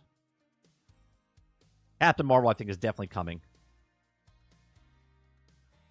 She's definitely that would be a cool mixture. Where she can fly, but she's also like a melee character where she flies in, does the damage for you.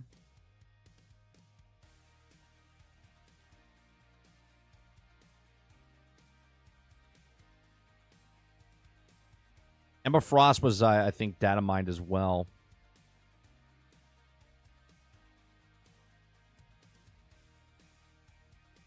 Thing was data mined. I think he's coming in.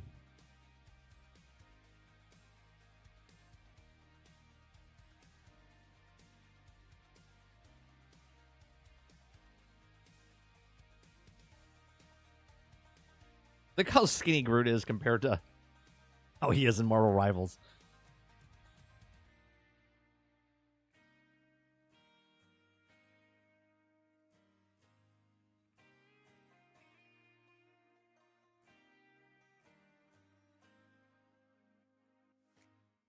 There he is. Deadpool, I can see him definitely coming in. I can't believe he's not in already.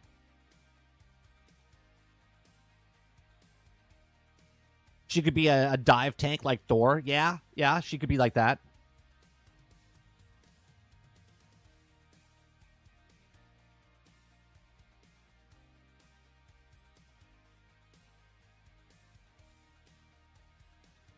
Executioner. Oh, Iceman would be pretty cool to get around.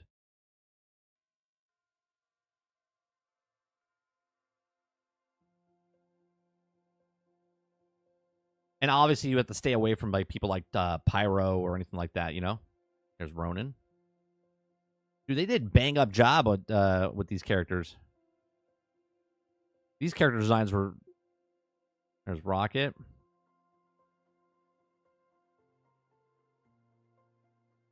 Too bad the game didn't last.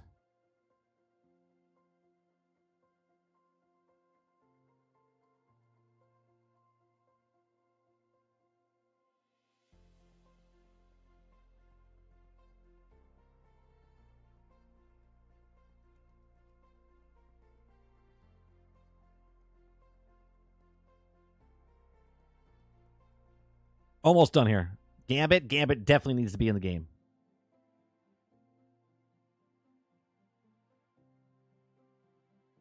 Quicksilver. Speedster would be interesting to come in the game.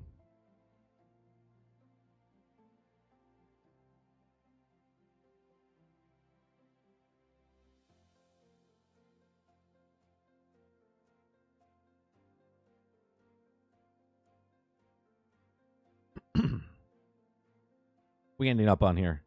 We got Storm.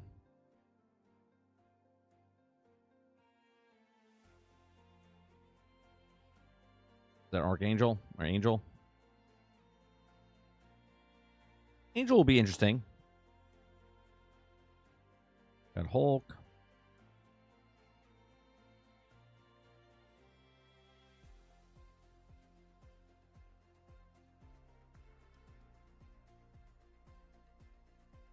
Got Mantis.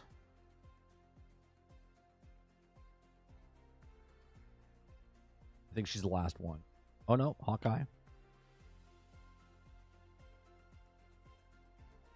A lot of characters they have. Oh, the Hulk Buster. That'd be interesting if they brought the Hulk Buster in.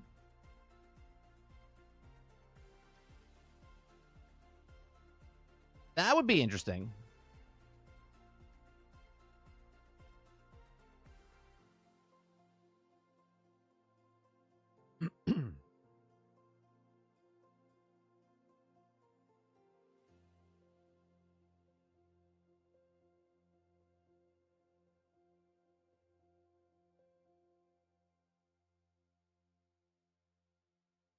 All right, what time is it? It's 11:30. Yeah, we should probably watch. I want to watch the Exodus trailer. I want to watch this. I haven't seen it yet.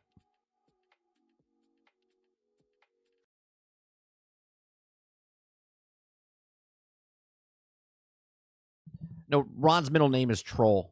Ron Troll Slusher. Exodus gameplay trailer. This is the one that the people that used to work on like BioWare studios and whatnot. This is a game that they're coming out with. It's called Exodus. I haven't seen it. So let's watch this.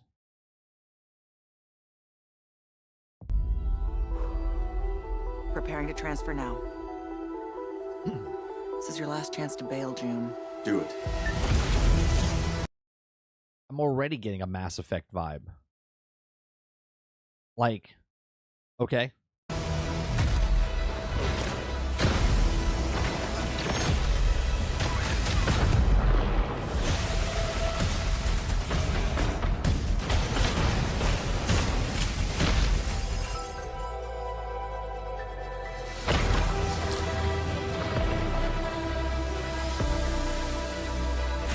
Loaded weapon is a hell of a way to greet your new partner. So you're June.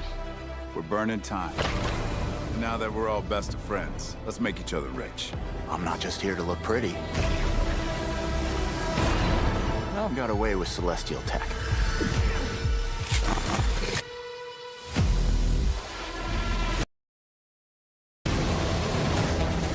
There's the boss fight. That looks cool. I see a lot of potential in this new partnership. Let me light the way for you. Target acquired. Many thanks again for your help. You should have been honest. Is this a single player game? Is this just single player? This place is forbidden. The price is death. That's what it means to be a traveler.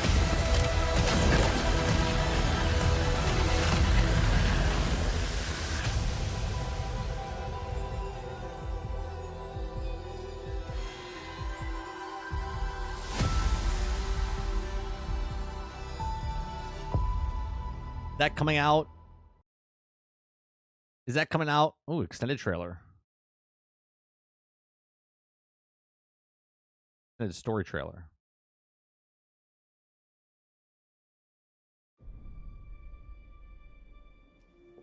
She was not only brilliant, but courageous. To save her planet, she was willing to sacrifice everything and travel to the stars. As a frontier world, we were barely hanging on.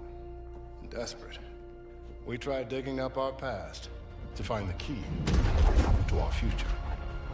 Max, we need to head back. There's too much interference. Hold on. I'm getting a reading.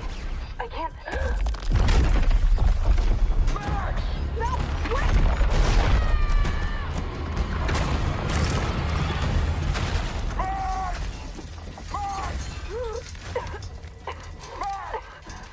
I'm all right.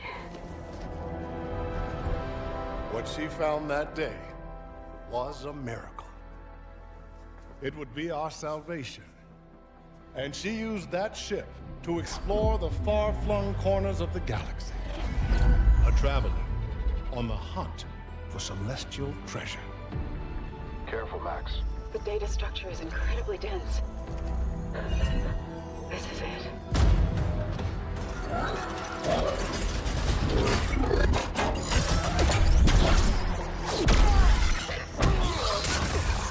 Tom! Stay down!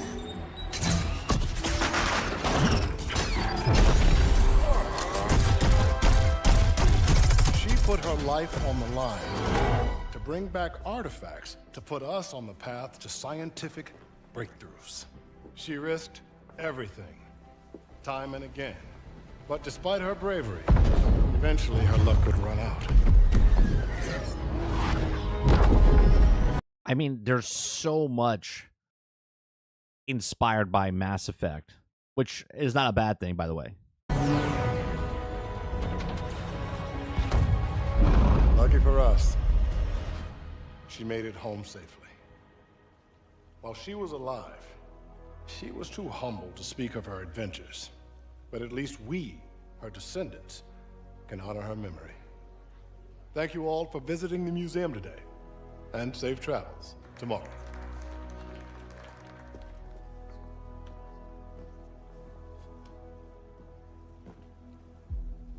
Hey, that's off limits.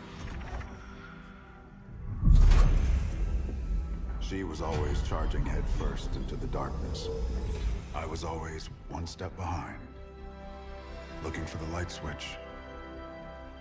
The Celestials hunted us down. I knew they'd keep chasing us until they ripped our ship apart. Come on!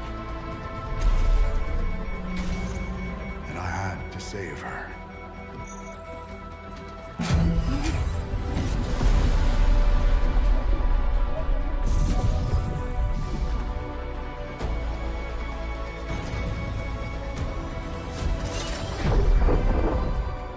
So, I led them away from this world, away from her. We both knew the cost of using the gates. When you travel at light speed, time slows to a crawl. It was only days. It does sound like Brolin. For me, but an entire lifetime passed for her. And in the chaos of those final moments, we never said goodbye.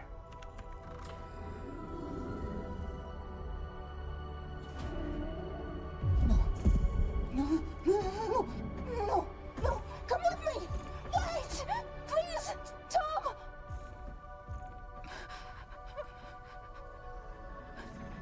I love you.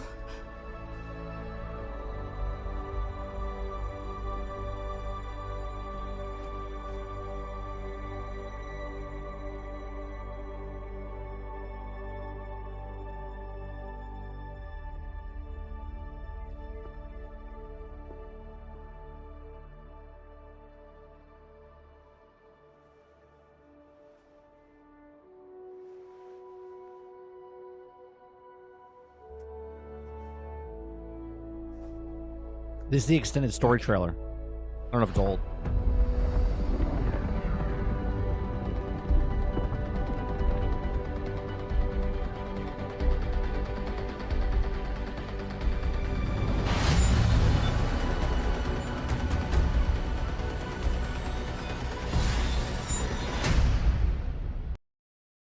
Looks pretty good. Looks pretty good. It says that the basic action RPG with dialogue choices, your own ship, companions, both human and alien, skill trees, etc. Play as June, who the team describes as a sort of mix between Indiana Jones and Paul Atreides. You can also customize your character, male or female. Chooses you in the game. Define you. Game structure. There are structured quests as well as areas that you can also explore around in. Similar to KOTOR, Mass Effect, Dragon Age Origins, you decide the manner of which you do the quests. Mass Effect 2 is one of my favorite games of all time. So I'm excited so far. You go on a quest to retrieve celestial technology, and depending on what you decide to do with the tech, help a society, advance military, etc., the game world can change drastically. That's cool. So basically, if I decide I want to put it towards society or military or whatever, it changes my gameplay or my playthrough, which is nice. Some choices you make with the celestial tech can open up entirely different weapons and technology. Cool. You're joined by a large cast of companions. You can bring 2 along with you on a quest like Mass Effect. I love that. I loved that in Mass Effect. Romance confirmed to be in the game. Some companions will be at each other's throats, and you'll have to side with some over others. That's cool. Make actual choices and whatnot. Some companions can also change radically depending on the choices you make. For example, through time dilation, leaving companions behind may change them, age them, etc. by the time you come back. That is cool. Okay, that is cool. So it'll be very interesting to see what happens when you play through. Do we know anything about this game when it comes out? Is it coming out in 2025? Is it coming out in 2026? That's great.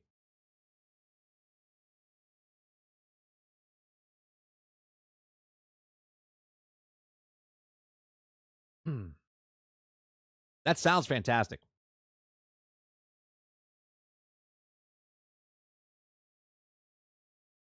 Mass Effect's one of my favorite games of all time, or series of all time. Definitely looking forward to this. How come they didn't show this at the Game Awards? Why didn't they show this at the Game Awards? It's probably because they didn't want to pay the absurd amount of money that fucking Keighley charges.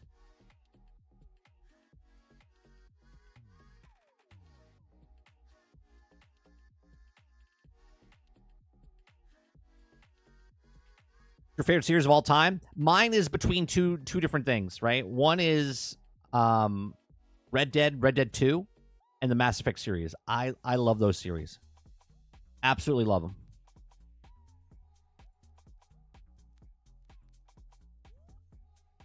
It seems like what I got told in 2028 depends on how long development is going to take. It does come out next year. I would be shocked. Okay, so it's years off. It's years off. It looks like, I mean, it does. It just looks like Mass Effect. And I like what I'm hearing about the choices and different things, right? Like, take a Baldur's Gate 3 type of what you do has consequences type of stuff, but put it into a Mass Effect. That's fantastic. Carnage. Yeah, someone said that earlier. Had an interview with them. I'll have to check that out. I don't know if we have time to watch. It's like 29 minutes. Yeah, we could watch it. I want to listen to Force Gaming. He's played over 100 hours in Path of Exile 2. I have yet to put a minute into Path of Exile 2, but I like listening to him and how he talks and whatnot. So we're gonna listen to that in a second. We're gonna watch the gameplay trailer. That's the first thing we watch, isn't it?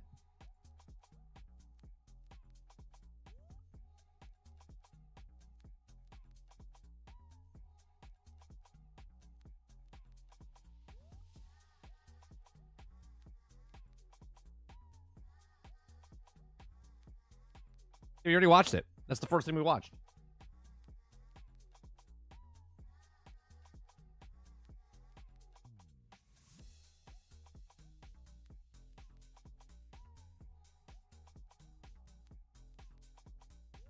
Yeah, it's in the description down below.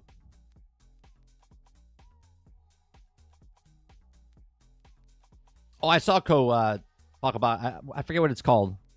It's a cool looking game that he's creating. It's an old school, like, you know, pixel art type of stuff, but it looks really good. I forget what it's called, Ember or something like that.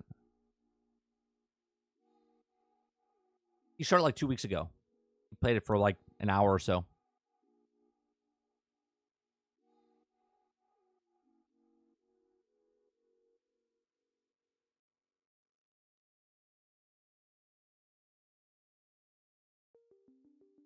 All right, let's watch Force Gaming as he talks about his 100 hours into Path of Exile. I know a lot of you guys have like 100 hours or something close to it. So, been out for what, 2 weeks? About 2 weeks? Or be 2 weeks this Friday.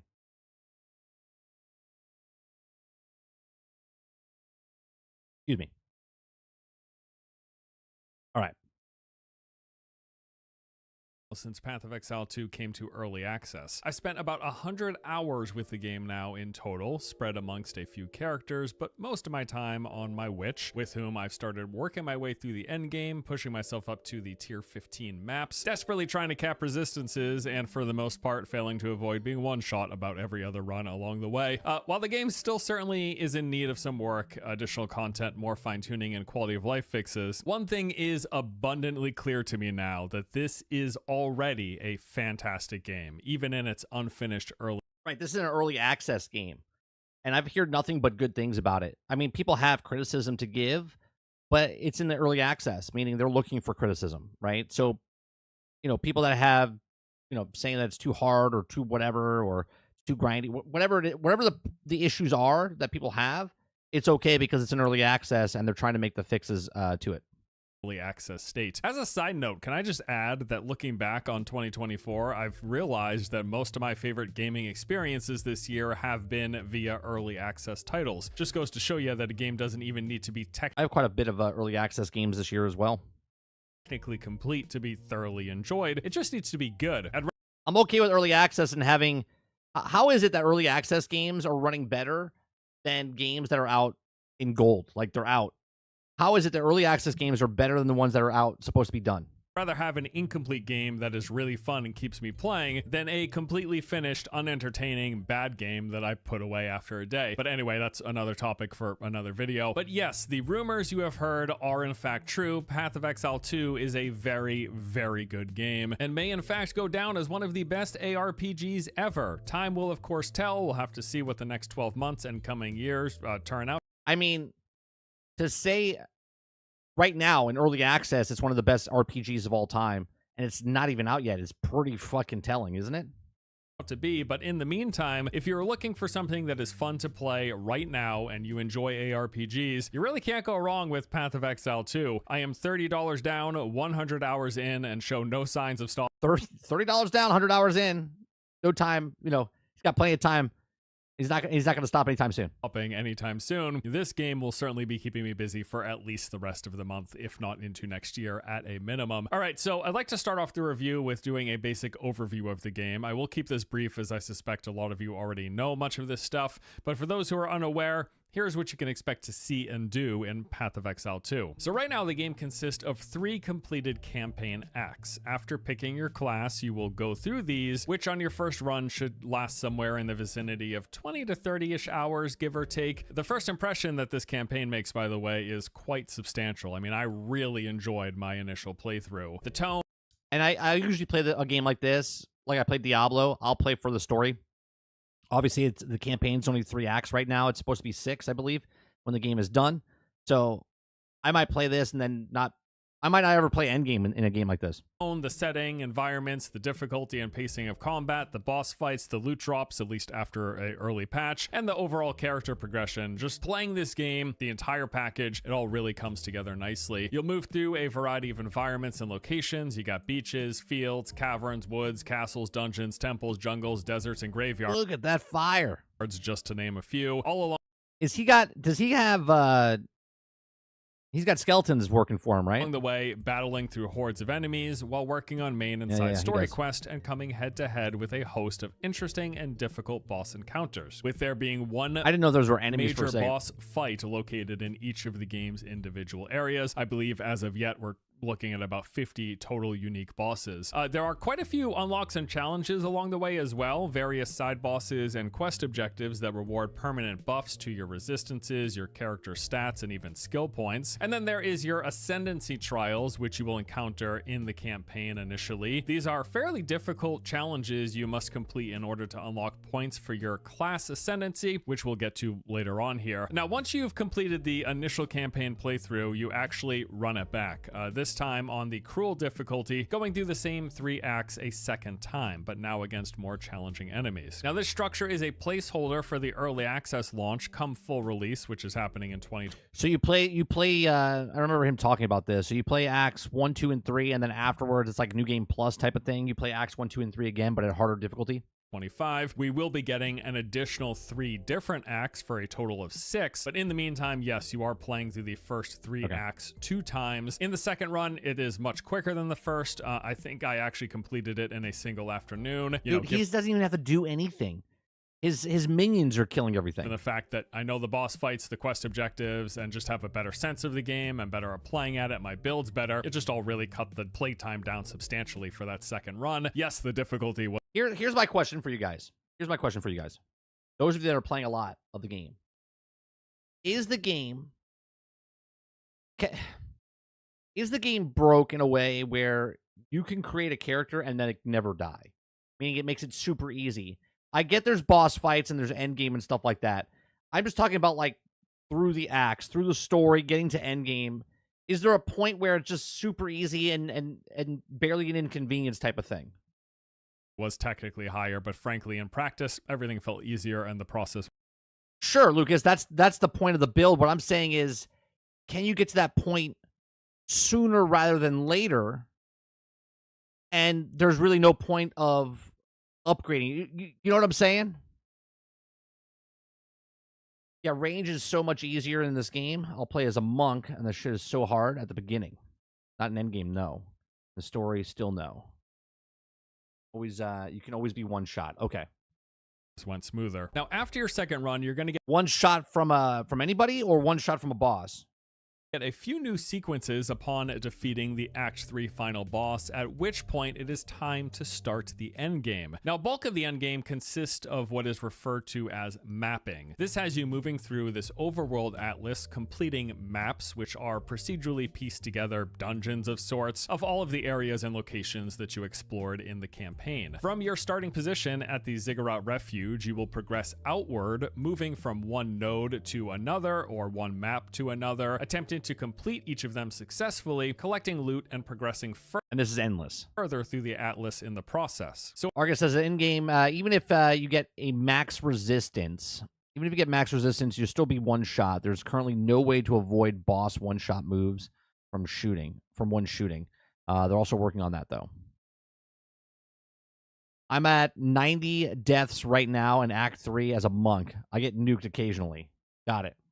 So a majority of the current endgame systems are all accessed and engaged with here in the Atlas and going through this mapping process. Now, not only do these maps vary in their environments, the locations and layouts, but there are also many types of content that you can choose to interact with in them as you please. So maps start off at tier 1 and then go up to tier 16 with increasing modifiers, more challenging enemies, lowered resistances, and some variety of events and activities that you can find within. These include things like Ritual, where you'll interact with a number of altars around the map, fighting off waves of enemies at each. There's Delirium, which has you fighting off as many monsters as fast as possible to build up your meter. If you do this quickly enough, you can even spawn a boss fight. There is Breach, where you open up a breach to another dimension and have to fend off an insane amount of enemies. There's Expedition, where you have to place where to put your bombs, these explosives at this excavation site, which opens them up, having you fight enemies but collecting rewards in the process. And then there is straight up bossing, where some of the maps will actually contain a boss fight of which you played through in the campaign. You got to fight the boss again. This even has its own skill tree associated with it. In fact, all of these endgame activities have their own skill tree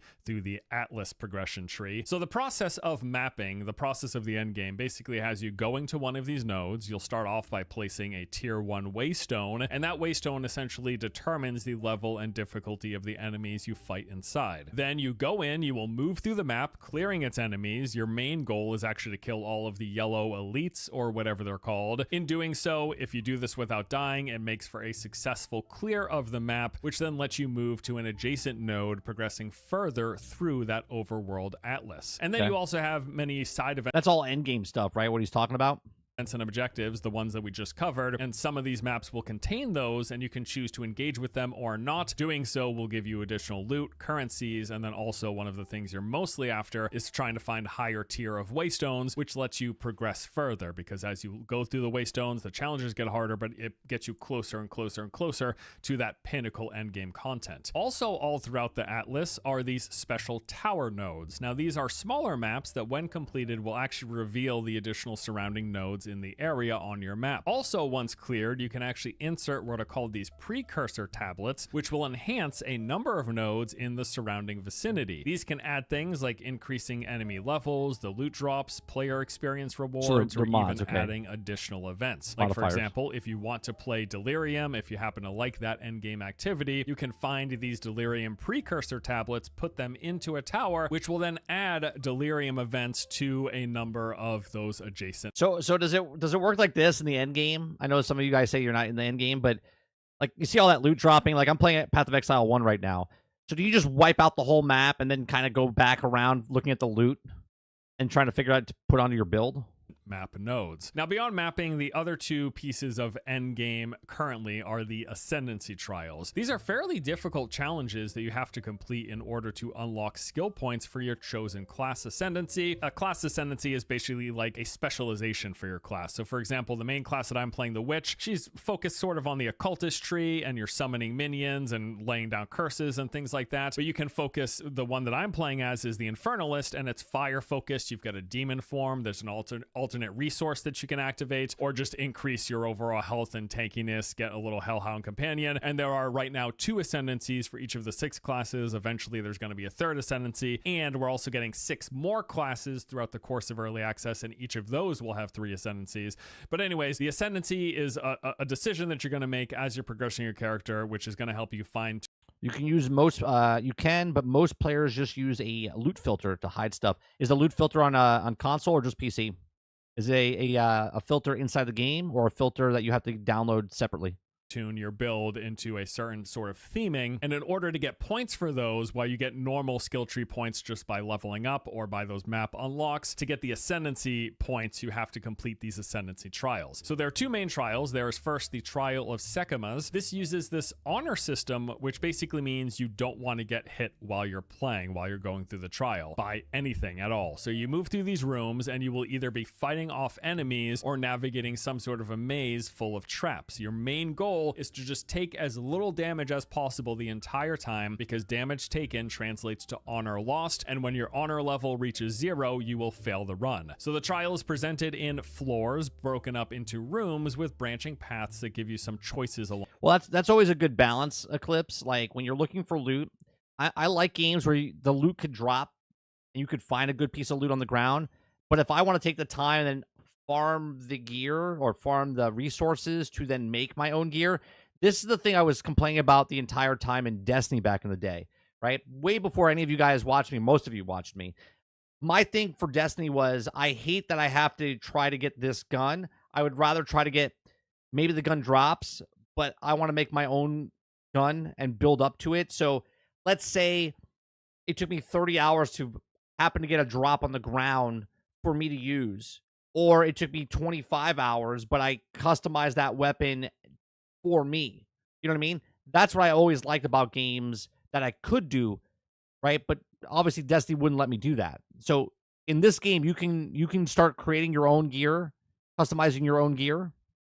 Along the way, each one of the rooms will have some sort of a modifier to the challenge. Sometimes these will grant you a bane or a boon, which is either like a buff or a debuff, helping you along or making things more difficult. And then at the end of each floor, there is a boss fight. These fights are different for the 4 floors. They get progressively harder. As of now, we know there are at least 4 floors. There might be more planned later, but that's the highest that I've seen. And then there's also an additional layer of progression for the Trial of Sekimas, where you have these artifacts. Before you run, you can slot them in. No, Destiny I will never play again. Fuck them for taking that long to put to craft your guns and stuff. When you put your key in, you've got spaces to put artifacts, and they can grant you different bonuses for your trial. These can be things like increasing your move speed or better resistances, but the most valuable things and artifacts. Oh, and also fuck everyone that said that that would never work in Destiny, by the way. Just saying. You're looking for are ones that grant either increased honor or most coveted is the honor resistance, which means when you take damage, you will lose a smaller portion of honor, which makes it more likely that you will successfully complete the trial. All right, so that is the first one. The second one is called the Temple of Chaos, and this one is more straightforward. You make your way through one of 10 rooms. There is no honor system here, but in its place are some rather severe debuffs that you accumulate as you progress from one room to the next. So once you finish a room, you have to pick from one of 3 choices. All of them are going to be bad. Some of them are less bad than others. You hope for good rolls, you try not to die, and ultimately you're attempting to make your way to the end. And once you reach a certain threshold in both of these trials, you are awarded points to spend in your class ascendancy tree. As of now, there are 8 total ascendancy points available by going through these trials. Although it seems like many people are stuck around 4 or 6 points, as progressing enough for those final 2 points right now is quite difficult for a lot of players and a lot of builds. And the real end game basically comes by the time you get to the tier 15 maps, at which point you're probably going to want to start focusing on which of the various modes that you like engaging with. This is when a lot of the outer parts of your Atlas skill tree will open up with specific sections that let you modify maps further, like for the stuff that you like doing. So for example, if you like bossing, you can invest in the bossing nodes, and this will do things like add difficulty levels past the normal tier 15 maps and offer greater rewards for you as a result. Each of the endgame activities that we've covered here has some kind of progression like this. There are also nodes around the map that we still don't even fully understand. Can't even see what the hell's going on that screen right there. It's just just constant chaos of just destruction. As of right now, or I don't fully understand at least. Some of these seem to be related to the pinnacle versions of each content type. So I'm talking about things like the Reliquary Vaults, the Citadel, and the Way Gates. I'll have to get back to you on this. I'm 100 hours in. Still no clue what any of this stuff does, which just goes to show you how much content is here in this game. One thing that's rather interesting about the end game in Path of Exile is that max level isn't just a matter of time investment. It's not as simple as grind for 100 hours and you're going to reach level 100. Congratulations. Rather, it comes down to how capable your build is, how lucky you are with loot drops, barring trading with other players. And then, of course, player skill plays a role. It's not just a matter of hitting max level, and hitting that number is something that anyone can reach by putting enough time into the game, because the game actually punishes you quite severely for failing. That's because past a certain level, deaths will start. Is it unlimited levels? Or is it like 100 is the max? Moving experience from your characters. It's something like 10% of your XP bar gets nuked every time you die past a certain level. Can you lose levels? So if I'm like a level 60, can I go down to 59? Or do I just, if I die, I go back to 60? And then I go back to 60? Like is there anchor points? Or can you start going backwards in rank? Know which level it is. It's something around 70, I believe. But anyways, at one point, when you die, you start losing experience. On top of the fact that while mapping, you will fail the map on death, requiring you to use another waystone and rerun it, but that's not as impactful as losing experience. That's more of a nuisance. But because of all of this, you really have to focus. You got to focus on playing smart, you got to be paying attention, and above all, avoiding death as often as possible once you're in that end game. This will mean having to refine your build, tweaking your gear, and just trying to get the most out of your character. But even still, even if you are doing all those things, you may not be able to push past a certain point if you can't get the gear, if you don't have a good enough build, or if you can't hit certain damage and survivability thresholds. There just might be a cap to your progression depending on your character, your build, and you as a player. Now, I can absolutely see this being a turnoff for some, but frankly, I like the challenge. I like the stakes that it creates, and I like the fact that it forces. Yeah, because I don't. Dying needs consequences. If you just die, then there's no consequence. You know what I mean? And you're just like, I don't care. You just kind of just do it. But if you're hindered by something, that's interesting. You to put more emphasis on paying attention, playing well, and yes, min-maxing. Of course, this also means that when there are busted builds, people who play those busted builds are going to have an easier time, but nevertheless, the overall experience this creates is one of actual challenge and triumph if you're able to overcome it. It makes things like defeating those endgame challenges, like the pinnacle bosses, an actual achievement, even if it is just an achievement of picking the most busted build. It's an actual challenge to overcome, not just a matter of sinking it enough hours. That's basically the main point here, and the part about it that I enjoy. Now, beyond creating or picking a strong build and getting lucky with gear drops, another big element in progression in this game is the crafting. Although it's not what you might expect when you hear the word crafting. You are not taking iron ore, smelting it into bars, and then making a sword from scratch. Crafting in Path of Exile is basically the process of modifying and enhancing the gear drops that you get. For the most part, you're hoping to find these workable pieces of gear that have some good baseline stats, and then modifying them with the game's variety of currencies. These include Orb of Transmutation, where you will upgrade a normal to a magical item, Orb of Augmentation, which will add a second modifier to magic items. Then there's the Alchemy Orbs, which will upgrade a normal to a rare, Regal Orbs, which upgrade a magic to a rare, Chaos Orbs, which remove one affix and replace it with another random affix. There's the Veil Orbs, which will unpredictably add things to an item. This is basically the endgame system of you really trying to min-max your gear as much as possible. The Exalted Orbs are like the primary currency. This is what most people trade with because it will add a new affix to a rare piece of gear,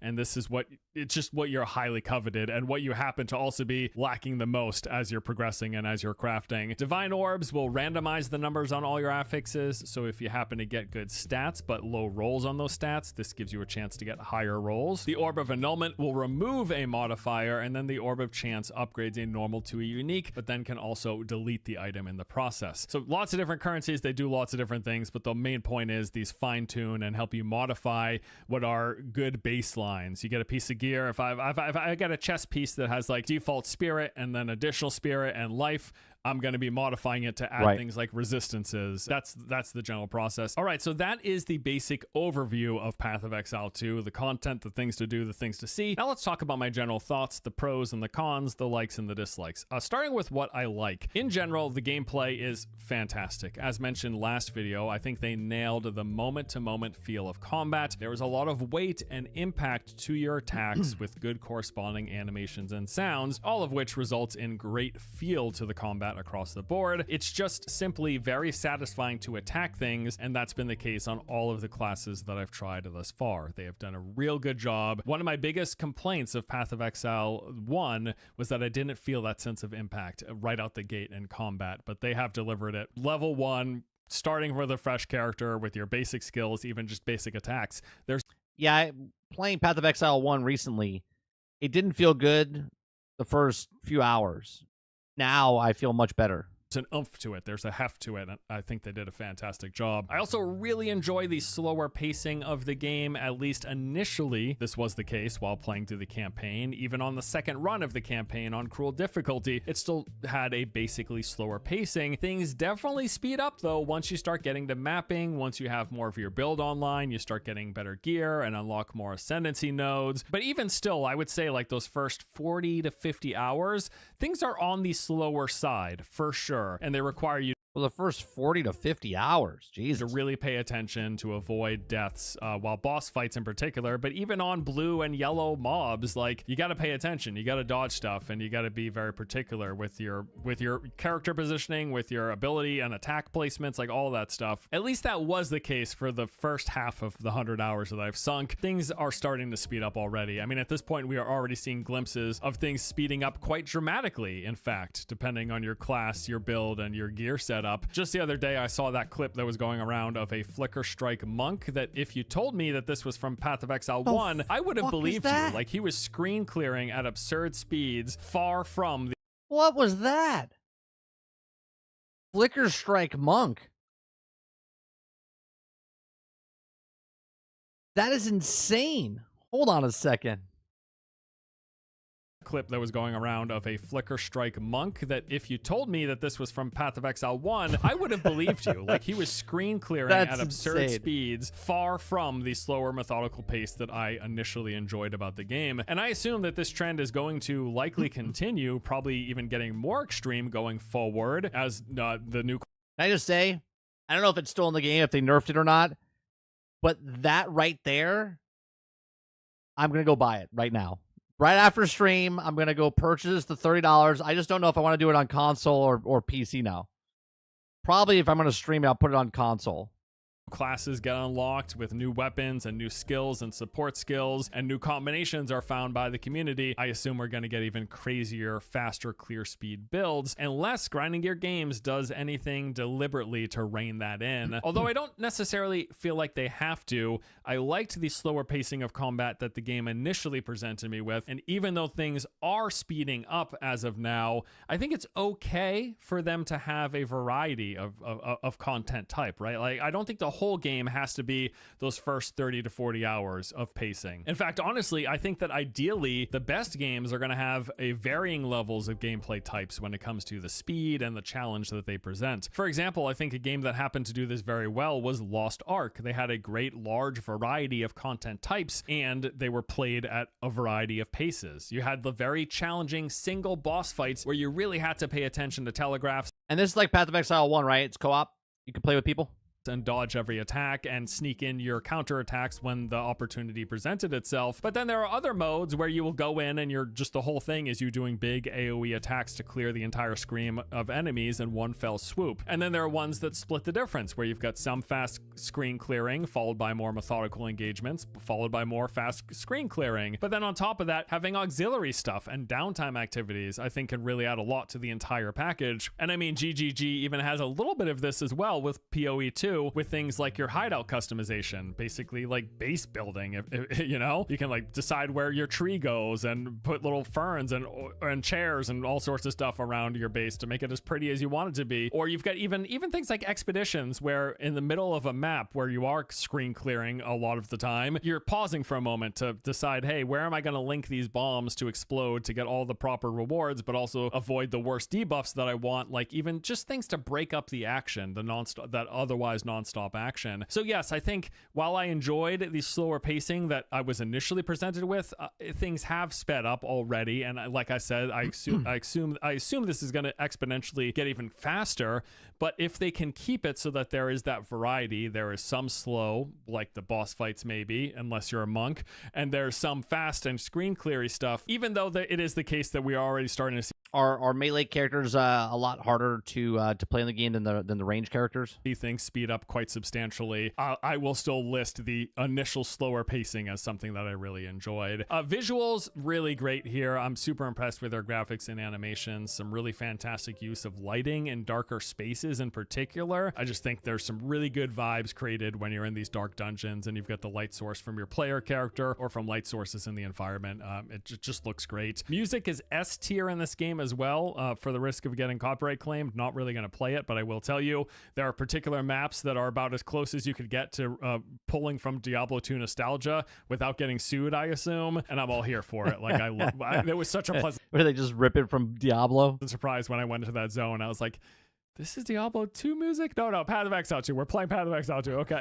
Another thing I've really enjoyed about the game is just the large amount of progression there is to chase. Obviously, you've got your gear drops and all of the modification that you're doing through the crafting system to try to make okay gear to great gear to best in slot gear, and then leveling to get your build as far as you can go to reach its maximum potential. Then you've got the Atlas skill tree that you need to progress, and then there's the Ascendancy trials to go through with the Ascendancy nodes, and there's even more to the end game as you keep moving forward, and obviously there's going to be more coming throughout early access. There's just a lot for you to work on and progress towards, and that's just accounting for like a single character. Never mind like trying to play multiple characters, or if you're someone who's playing hardcore, if you're playing solo self-found, that adds that much more for you to work towards, for you to grind towards. So lots of progression here, and with the game feeling so good to play, it feels good to engage with it and go through that process. I've really enjoyed what I've seen so far of the build and class variety. Now, it does seem like for the most part you only have so many of the top tier builds, but there's just so much. I can already see all of the interesting potential. I mean, it's early access, right? With different skill combos and using the passive tree and the supporting gems and all of that. It's just exciting to know that we are on the cusp of builds in Path of Exile 2 and finding the best builds and the most interesting builds and the fastest builds and the biggest wombo combo builds and the quickest movement speed builds and all that stuff. Like, really can't wait to see the future of this game and the build and class variety, because already I've liked what I've seen. Like the fact that I started out as a witch thinking I was going to be summoning and cursing, and then I ended up basically as a tank fire mage that had also summon minions. I do like that. I do like that based on what you get dropped or what you find or at the vendors or whatnot, you would change your build, right? You're like, oh, I'm going to be a tank, but then all of a sudden you become not a tank because of the certain things that you happen to find in your random luck. You're like, oh, well, this will be pretty OP if I do that. I do like that aspect of it. It's like, I wasn't planning on that happening. I just like, hey, I like the witch. I'm going to cast some curses and have some zombies. But I ended up, being a tanky fire mage with a one hand and shield. And like, I just love it, right? So yeah. And then lastly in the pros here are just the development team. Like, it's been crazy. They have been constantly patching the game and taking on feedback and addressing early concerns. I mean, just after the first weekend, like a few days after launching into early access, they released a rather substantial patch that addressed most of the early complaints. He's just lighting everything on fire. Just everything's on fire. That I was seeing, and just personal pain points that I was having, such as the loot drops, the body blocking issues, the traversal time of maps, which is still going to be patched in the future, and some various major bugs that were taking place that they pretty much swiftly got rid of. They've just clearly been on top of things and tuned in with the community and addressing stuff very quickly, and that's super impressive. All right, now on to some of the points of feedback, concerns, and criticisms, and just things that I hope they address. One, as much as I might appreciate it, the game seems to be a tad on the more difficult side for a lot of people. Now, generally, I think this is fine. Making it easier would likely strip it of a lot of what I'm finding valuable and enjoying about the game, but I do understand that there has to be a level of accessibility, and I think one big problem right now is just that there's a huge chasm between some classes and builds in terms of what they're capable of doing. I mean, just so he's not saying it needs to be easier. He's saying that the different classes are not balanced well, where range is easier than melee. Generally speaking, it seems like melee is having a really hard time. The warrior class is really struggling, it seems, just in general. They're struggling to reach the higher tiers. Now, maybe this is changing. The meta is constantly evolving, and maybe as of this recording, a new build is popping up, and all of a sudden, warriors are going to be top tier, fastest clear speed and everything. But there just seem to be elements of the game that are tad too difficult for people, and it is on the more punishing side. Now, like I said, I appreciate... That would be weird. I mean, obviously, there's so many different variations that could happen. But if you're a melee character, and you're running into a wall, basically, right? You can't beat this boss because of being melee, but yet you have a range character that is not as powerful as your melee character, but can beat that boss that you can't get by with your melee character. Then that would be a problem with the melee character, not your skill. You know what I mean? I mean, technically your skill is the problem because you can't do it with what they are giving you. But if the range character is easier to do, then they need to look at the melee character then. This difficulty level, but I understand that this is a little too hard for many people, parts of the game. I don't think they should change it with that said, but there you go. And sort of on that same point, the ascendancy system is...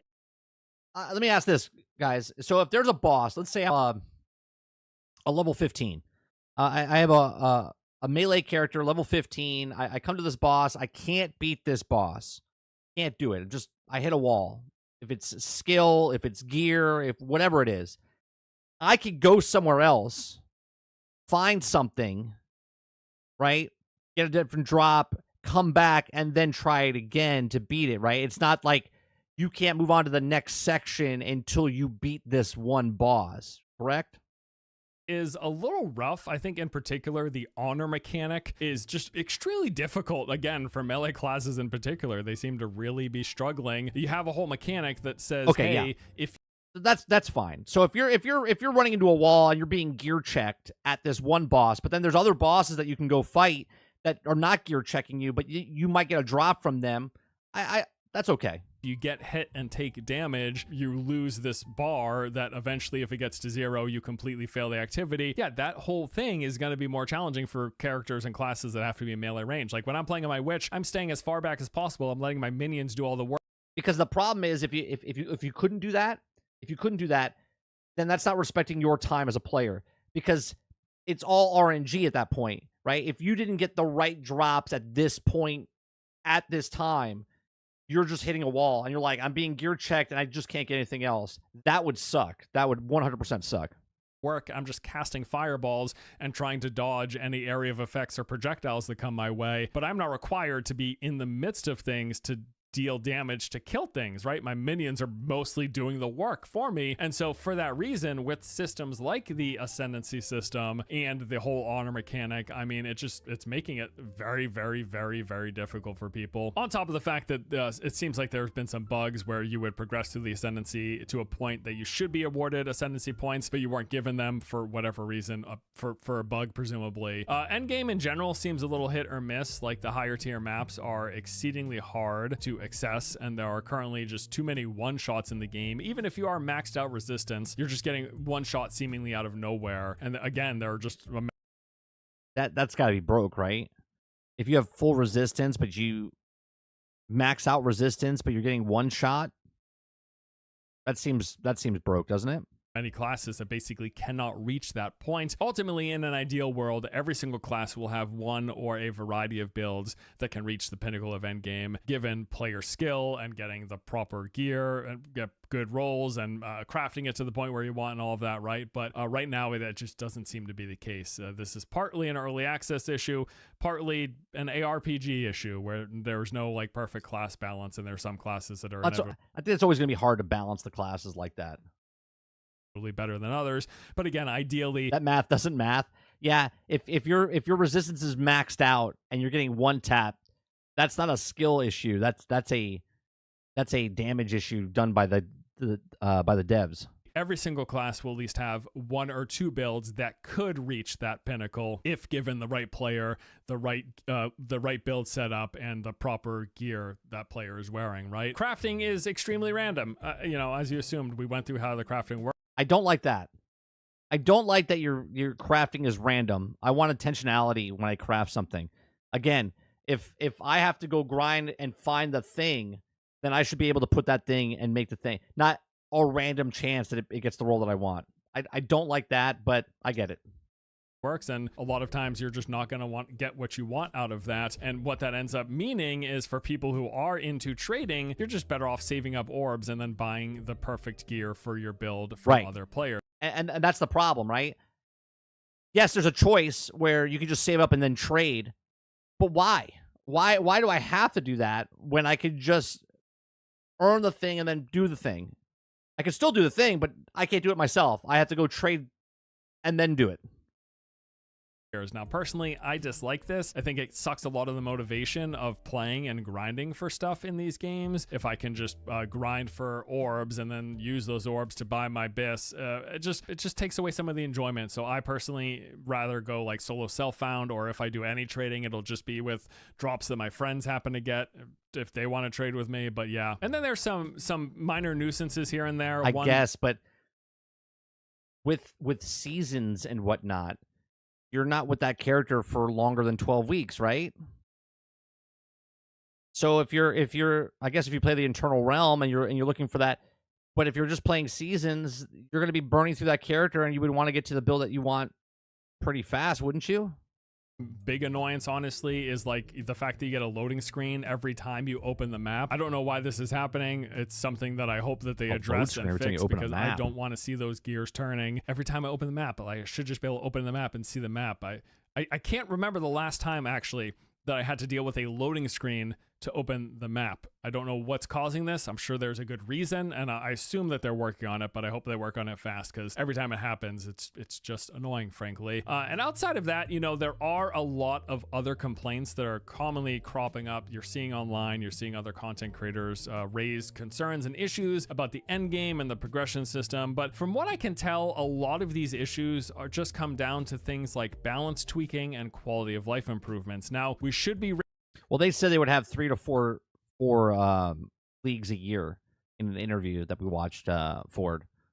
Raising these, which would make it 13 weeks, 12 to 13 weeks. Concerns, but I don't really find value in having them in this review, because I expect most of this to be addressed throughout the course of early access. Because again, to me, a lot of the big complaints that have coming up have been down to things like balance tweaking, quality of life complaints, the way the progression ramp up and the difficulty is presented. Other than like just wanting more variety towards the end game, although there is plenty there, just further going down the path of mixing things up will of course be nice, and adding additional additional variety on top of what we already have. But in general, I mean, that about does it for my overall cons and thoughts of the game. TLDR of all of this is, the evidence is all out there, right? You can see the user reviews. You take a look at how the game is performing. Like, it's just doing phenomenally right now. It's been over a week, and the game has basically maintained its peak player count of a bit over 500,000 daily concurrent peak players a week straight after launch. Like, it's doing really. We usually expect a drop to happen almost immediately after the first weekend. That's cool. That's a good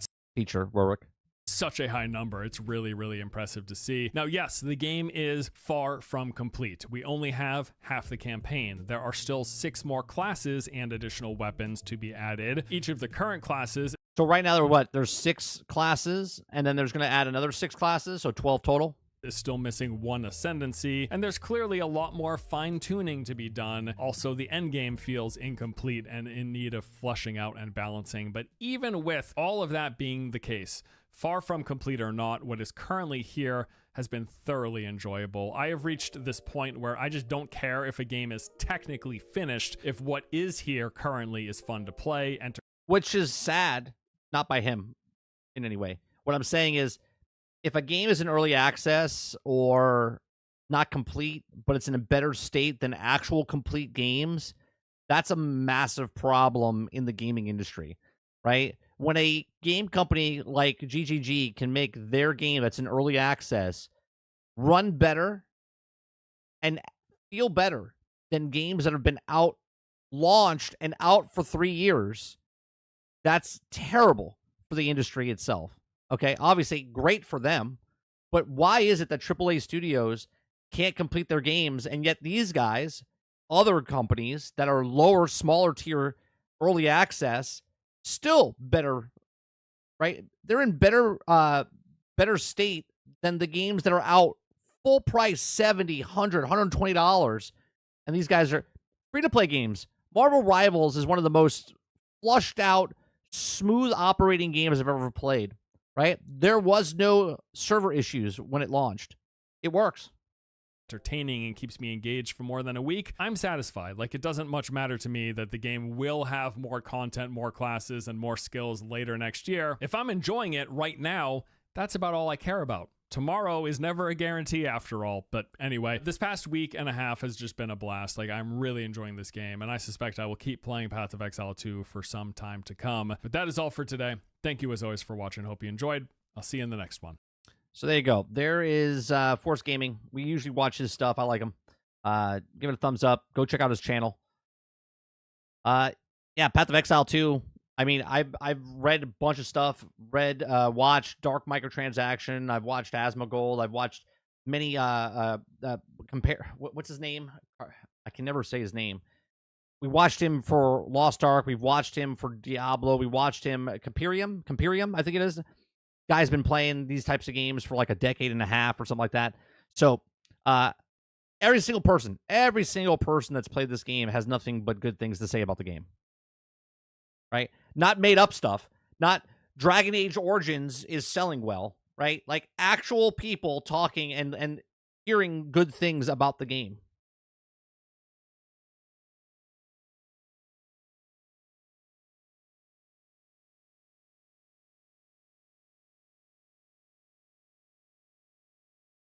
All right, the one story we missed this morning was the former Starfield dev surprised by the number of load screens.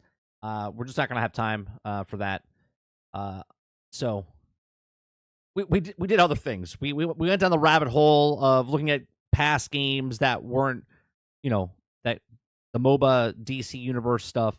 So we'll miss that one. We'll talk about that maybe tomorrow morning, or we'll talk about that on Thursday for GXG with Sarge.